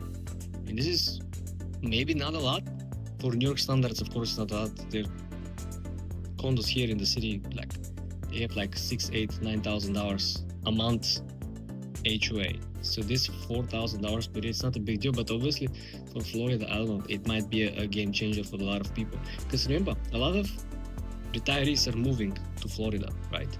So they don't have like crazy amount of savings. So any changes in the predicted expenses or cost of living that they did when they retire and they move, they said, okay, this is our fixed cost, fixed expenses for living. You know, we know exactly how much we're going to spend a month for this or that, how much we can afford. And when something like this changes dramatically, you know, this can push a lot of people in a very, very bad place. Don't get me wrong, I love Florida, I love Miami. Definitely a very nice place, better than New York City, but you cannot hide the fact that probably they will be the one hit it the most with all this steep price decline. We're about, maybe we finally are about to see some very reasonable price decline, because people have been speculating for many years. A real estate bubble is bursting, real estate crash is coming, and there's so many people are praying every year, right? Because they simply cannot afford to buy anything, and they hope for this crash, and this crash never comes. And hopefully, you know, we might actually experience one of those. It will be good to reset the market, to reset the prices, to give some leverage to the actual users, right? People who are really struggling to find a place to either live or buy. Second important part over here, the prices of the buildings from 2024 currently are worth less. The building built in 2024 versus the buildings built in 2025. The prices in 2025 are lower, you have less deals, it costs more money to build versus 2024. In 2024, as you remember, the mortgage rates were at 6, 7, 8%. So no one was buying on the higher mortgage rates when the buildings were cheaper to build. Now we have a lower mortgage rates. The buildings to be built for the builders is more expensive, but also the prices of the properties are lower. Do you understand what kind of mixed reality we're living right now? According to Zillow, 85,000 listings in September 2025 effectively has seen a sharp decline and reduction of the listing price. Effectively, anyone who listed a property throughout the year and expected to get different prices either for rent or essentially to sell the property has to reduce the price. A lot of people actually completely delist the property, send someone to take new pictures, because now the AI can identify if you just repurpose the old pictures. And if you ask Perplexity, let's say you want to buy this condominium over here, currently listed for let's say $150,000, figuratively speaking, and they release the whole property with the old photos, the Perplexity can tell you, you know what, the same exact apartment was actually listed for $240,000 just a month ago. So effectively, just based on a visual search of the images and replication of the same exact listing, all the information, they're trying to erase the information, erase the old listing, erase all the data, and release the properties with lower prices. This changes also the graph that you will see on Zillow. Remember the price history of the property, when was acquired, what pricing, what was the most recent price cuts or price hikes, or what was the price that the property was acquired prior. All this information is simply erased when you take a new pictures and create a new listing. Sometimes they even change some of the information or structure the information in a way in which that the bot will not identify that this is the exact same property on the exact same location in the exact same building. We're talking about actual panic mode for a lot of people. Second important element over here, something that we haven't seen since the 08-09 financial crisis, we're having a shocking demand crash. No one is actually looking. Why? Because first of all, they were very, very scared that the prices will go higher. They got scared that they're gonna get fired because of AI. They didn't want to take mortgage, so they said, you know what, I'm just gonna rent. And this created, as you can see over here, the lowest level of demand that actually peaked below 1.4 million in November 2025, which was down 2.5% month over month, which effectively means that all the people who are delisting the previous listings, right, they're not just going to give a small discount on the previous listing. They're going to give a sharp discount because they're not just competing for clients, they're competing with other builders or other developers who are effectively looking to find somebody to live in their building, right? The bloodbath continues. According to Zillow, listings saw 26.9% cut in late 2025. So going closer and closer towards the end of 2025, they were already looking for escape valve. You know, not gonna be surprised seeing the usual 1 month free, 3 months free, 4 months free, just to get you to sign the lease. And because these leases usually duration have 12 24 months, depending how panicked they are. Because even if they lock a lease for 24 months on much lower rate, right? Nothing that they were expecting to offer this property for, it's still better for them because, like I said, a lot of people speculating for recession. And if recession actually hits, believe me, these people will be the first one to get hit. Of course, after the commercial real estate. It's clear now that an employee is just one of thousands in a number on an Excel spreadsheet, as easy to remove as hitting the backspace key. I don't know why you're not panicking. In 70 years, $100,000 will be worth only $10,000. And this is with average 3.4% annual inflation based on the last 5 years. And this is the most average low ball scenario. If we go the realistic expectations, which essentially means that the inflation will be even higher than 3.4% per year, this means that we might actually see this $100,000 melt buying power to $10,000 in halfway through time, 35 years, 40 years from now. Why are not you panicking? Imagine working somewhere for 38 years and waking up to an email at 5:07 in the morning letting you know that you don't work there anymore because your job's been eliminated as part of a layoff. One person doesn't have to imagine that. Adam Bernard, a 38-year employee of General Motors, whose job was eliminated last week as part of a large layoff at GM. You should be panicking. Your kids, you put $10,000 every single year, for example, in your kids' account, grow compounding without paying taxes or with specifically tax executed strategy, limiting your tax exposure. And in the end of the day, after 30, 40 years, they're gonna wake up, they're gonna think that they have $1 million, but they're only going to have $100,000. They're only going to have $90,000.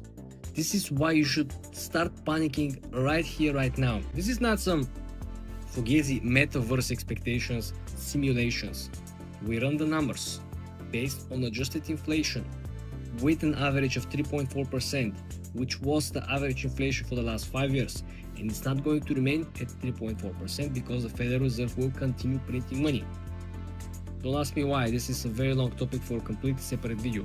But they're going to print more money. Printing more money will increase the money circulation supply, which will increase the amount of money versus all the products and services provided into economy, which will create the balance of the services versus the actual paper value of the money, which will push the inflation even higher. More money will be worth less. This is why we meant that if the inflation is higher than 3.4% every single year for the next 30, 40, 50, 60, 70 years, well then you don't have to wait 70 years to see the buying power of 100K going down to 10K. You may be waiting 30, 35, 40 years to realize that, you know what, the prices are absolutely sky high. You still get the 100K, you still have the 100K in your account, but the 100K can only buy $10,000 worth of items. Imagine if today you could buy, let's say, some small, very old house in the middle of nowhere, some small city in some, not so expensive state, out of the borders of the downtown for 100,000. In 30, 40, 50, 60 years, you may only be able to put a down payment for the same amount because it will be equivalent to only $10,000. This is why people should start panicking now, immediately. Okay, you should understand that the cash, what was looked at always a reserve, which was always looked as a backup plan. If your investments are not performing, if your job is not giving you a raise, if let's say the assets that you have, that you inherit, are not increasing in value adjusted with the inflation, well, definitely you should look into plan B. Well, a lot of people still don't understand this. They're looking, the market is choppy, the market is going down, their friends losing money on the markets, they're looking, the crypto guys are losing money, they're looking at the people who bought real estate, and after they bought the real estate, after they set up all the legal, the paperwork, they work with brokers, they find tenants, they fix everything, and then they finally decide to do the math, and they found out that it will take them 25, 26 years actually to make some money, not crazy money, right? And not to mention that usual appreciation of the real estate is taken away from the property taxes, which are increasing every single year. So the little appreciation that you're going to get, even if you have bought the property for 100,000 and after 5 years this property worth 200,000, you make 100% on your original investment. But guess what? The property taxes for the last 10 years have increased 25%, right? So a quarter of your unrealized profits, the upside of 100K, goes straight towards your property taxes. Then don't forget, you also have to pay taxes on the gains that you have on the real estate property. So you have all these hustles and bustles, you have all this work, physical, time consuming work, you're involved in huge liability, right? Sure, the tax advantages of owning real estate are outstanding, unmatched, of course, but at the end of the day, you don't really make crazy money with real estate. And this is why a lot of people now trying to sell their properties everywhere. I've seen, you just go on the websites that are selling businesses, or their people list their businesses for sale. You could see people who own multiple locations, and not talk only about real estate. We're talking about people who own vending machines. People are selling the whole chain neighborhood route that they own with vending machines. Like, for example, you own 5th Avenue, like 45th Streets, you have vending machines throughout this path. It's all yours. You want to sell everything. You want to liquidate everything. You go and see people sell home service businesses with multiple locations. They have built infrastructure. They have people who they service like regular clients. People want out and probably wonder why. Right? The same exact reason. When you realize that you're trading your time for money that are not actually getting more valuable but decreasing in value, well, you kind of put in the position that you exchange something for something else that loses value over time. So effectively, you are the end user, the end loser in this formula. So what people actually do, think about it. I'm gonna give you a very easy, simple example that you will be able to comprehend, right? A lot of people are using their checking account to pay off their credit card, right? But the checking account has no yield. You don't get interest on the checking accounts usually. Even if you get some, it will be the lowest possible. The smartest decision, even though might not make a huge difference, but it will make some difference, is that instead of having a checking account, you can have a savings account. In your savings account, you pay off your credit card with your savings account. If you have, let's say, $10,000 in your checking account that you only use for paying off your credit card, right? If $10,000 sits in your checking account, you will be getting $1, $2 per month interest. If you put the same exact $10,000 inside the savings account, you will be getting $15 to $30 a month. You see what kind of a difference? You still use your savings account to pay off your credit card, but you're getting $50 to $20 to $30 depending of the APY that you're getting every single year, right? In your percentage interest, right? This is very, very important because a lot of people do the same exact thing, which effectively they're not only missing out on the opportunity to recoup most of the interest, but they're also missing out on the opportunity to not hold the cash inside the checking account. This is very, very interesting. And a lot of people do not know that you can use the savings account and paying multiple times a day, a week, a month, because there is a special, limitations of moving money in and out from the savings account. But when we're talking about paying off your credit card bill, this doesn't really count towards. This is why you need to understand that. Why would you leave a free money on the table? Knowing that if you bank with the same bank, and if you have checking account and savings account with the same bank, why would you keep majority of it inside the checking account? That doesn't make any sense. There is a major paradigm shift that is happening as we speak. And the problem over here is that a lot of your friends and people that you know from school or probably you work prior with are currently in a very, very bad position. You probably have friends who used to have a very successful business, which is currently or recently closed. Probably had a lot of friends who had a very good profession, they have a very good career, outlook, who were recently fired, right? And this paradigm shift represents the second part of the equation, the people who do not see this paradigm happening, people who really oversee the linear progression of the economy. They were preparing themselves academically and business-wise for an economy where everything was going to progress in a linear way. You get a job, you get a degree, everything is kind of more or less predictable in the future. If I want to start a business, I know exactly what I should do and how the business will grow. If I want to buy the house, I know how to get the house, the mortgage, how to get funds, how to manage the mortgage, so on and so forth. Same thing happened for the people with a career. They kind of prepared themselves for careers in a linear economy where they didn't expect the next paradigm, which in our case, we're talking about the AI revolution happening, or didn't believe that it is going to actually happen. So a lot of the people that you currently know, friends, family, are secretly broke. And things are not getting better. You just look around. You just look around. Think about people around you. It almost felt like during the last 2-3 years, everyone was kind of doing fine. Everyone was kind of doing okay. It has always been people who were doing better, making more money, growing their net worth, whatever. But almost like overnight, in the last, let's say, 24 months, everything snapped. Almost everyone got poorer. And the people who are doing well now are doing exceptionally well. And the gap actually expanded, right, in the levels that probably haven't heard of. And this is not only coming from the paradigm of economic non-linear development. We're talking about a shift where the skill set combined with lack of preparation for adjusting your not only mindset, but adjusting your skills and adjusting your knowledge base plays a determinational role. People who cannot adjust cannot survive. It's very, very simple to say it, hard to execute it, but I believe the hardest part is actually to see where the problem actually lies.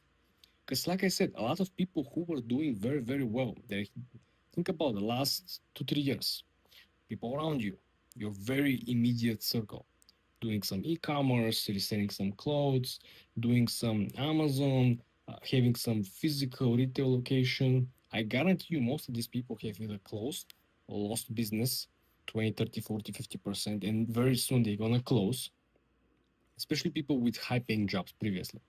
They're the first people who were found themselves not needing, right? The people who are making 150 account manager, 150K, 200K, 300K account managers, all this date sorting, filtering, input lead generation positions who were essentially paper holders, completely are out of their mind, right?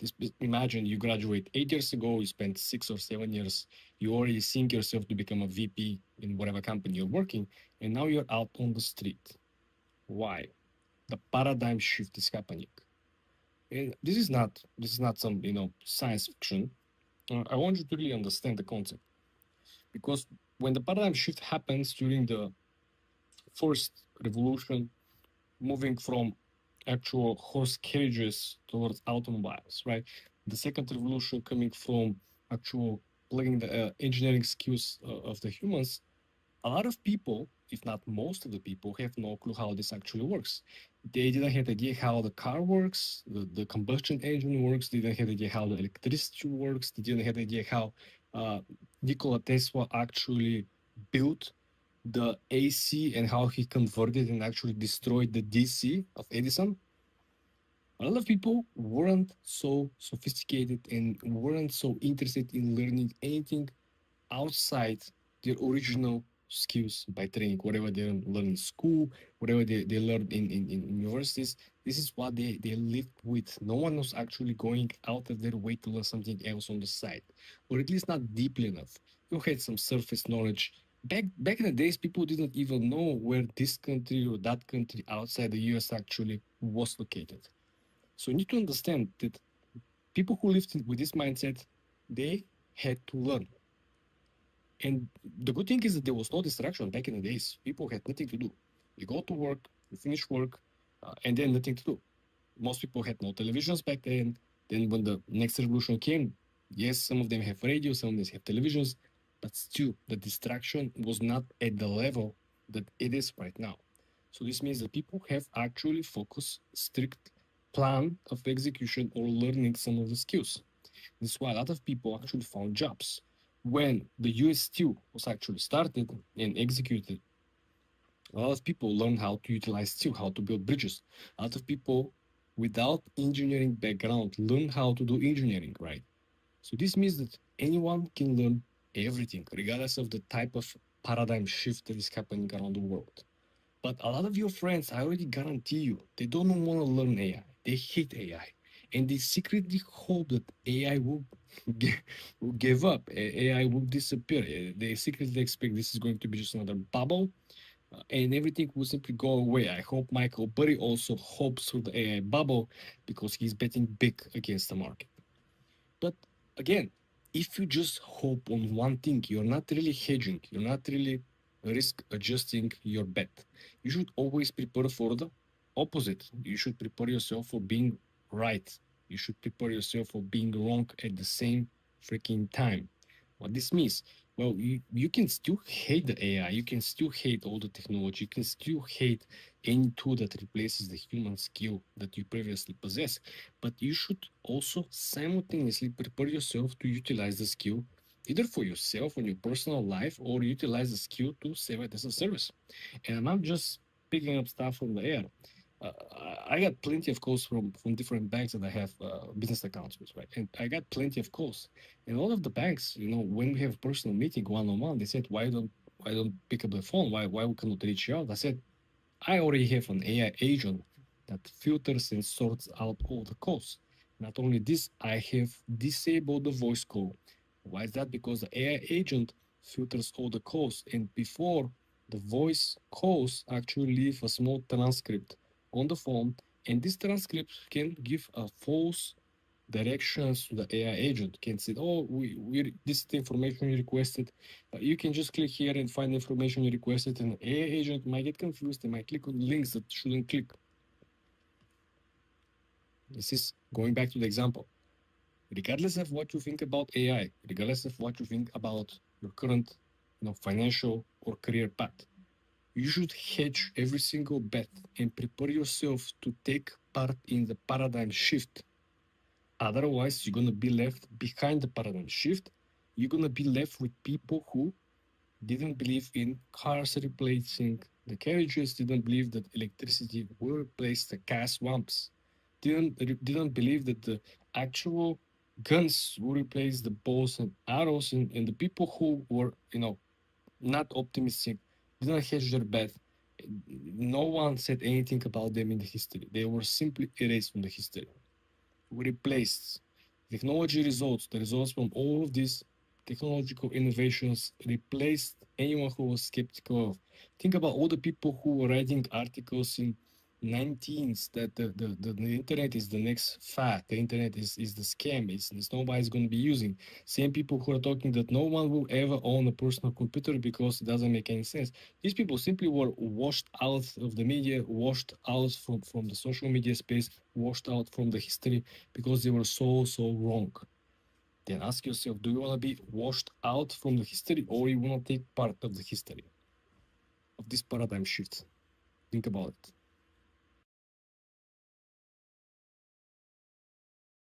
Go read Oscar Wilde. What he said, in the end, everyone else ends up being somebody else. There's only one thing that could and most likely will destroy your life in real time. I'm talking about professional or simply mental. I'm not talking about any of the addictions people talk about, substances whatsoever.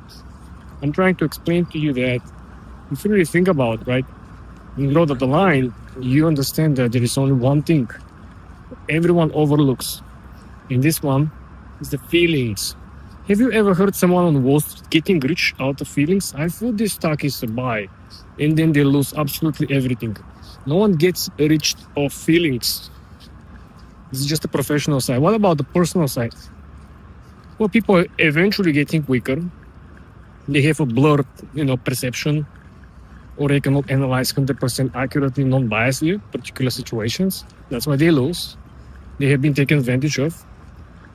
You will always lose. This is not some theory, speculative judgment, personal experiences, or caveats. It's 100% accurate, back with the data. Run the freaking numbers. Every time when you use the feeling for something, you lost. And the person who used the hardcore data won.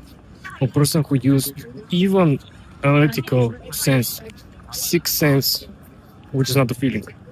Sixth sense is based on previous experiences. I feel that X is going to happen because previously this and that happened, so I have a sixth sense that this will happen. Okay, it's still backed by particular data or previous experiences. Something that people call, experiential data. When people talk about feelings, I have a feeling I have to go out tonight. I have a feeling I'm gonna be lucky. I'm gonna play the lottery. I have a feeling this stock will go to the moon. All the people who have feelings and use feelings, they lost everything. Nobody won anything from feelings. I'm speaking to you because 90% of the team here it's men, right? So we don't really benefit from it. I don't know what it's like to be a woman or what they benefited from the feelings, but for a man, you just cancel it, bro. Just cancel it like a Netflix subscription. Forget about feelings. It completely ruins you.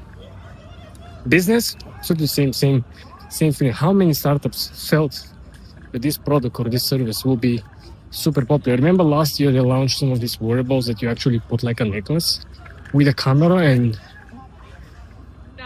they run a couple of influencers, this and that, because they had a feeling that this is going to be the next hype, the next high tide of the tech. And it took only one tech YouTube influencer, Marcus Brownie, to destroy the brand and company product, and everything went nothing. Again, they had a feeling. They didn't have hardcore data. They didn't utilize, some beta testing in Asian countries 3-4 years before they actually launched the product in the US. Again, if you have feeling about something, you are going to lose against absolutely everyone who you betting or competing with, who is using something else than feeling. He's using insider knowledge. He's using sixth sense. He's using other people's experience. He's using even rumors. People using rumors are partially, somewhat, in some sense, 5, 10, 15% truth. Still, it is more hardcore data than you having the feeling that something, it is going to work out. Biggest nonsense. I've seen people losing everything. People buy house in good area and they have the feeling that this house will appreciate it. Why? They cannot find comps, but they just have the feeling that it's going to work out. 3-4 years down the line, they try and get out. You ask them why, they have no answer, right? Because I asked them clearly, why are you buying the house? Because they had a feeling to buy the house. Understand? You cannot make financial decisions based on feelings. I've said this many times. And looking even more clearly on the personal side, people lose even more. Because on personal side, people don't know how much they can actually lose, right? If you really think about how on the financial side, people know how much they can lose. I have a feeling this stock will go to whatever. I put 100K. I know if I'm wrong, my feeling was wrong, I will send again. But on personal side, the stakes are very, very different. People don't know how much they're actually betting, right? So they don't know how much they're gonna lose. People lose time.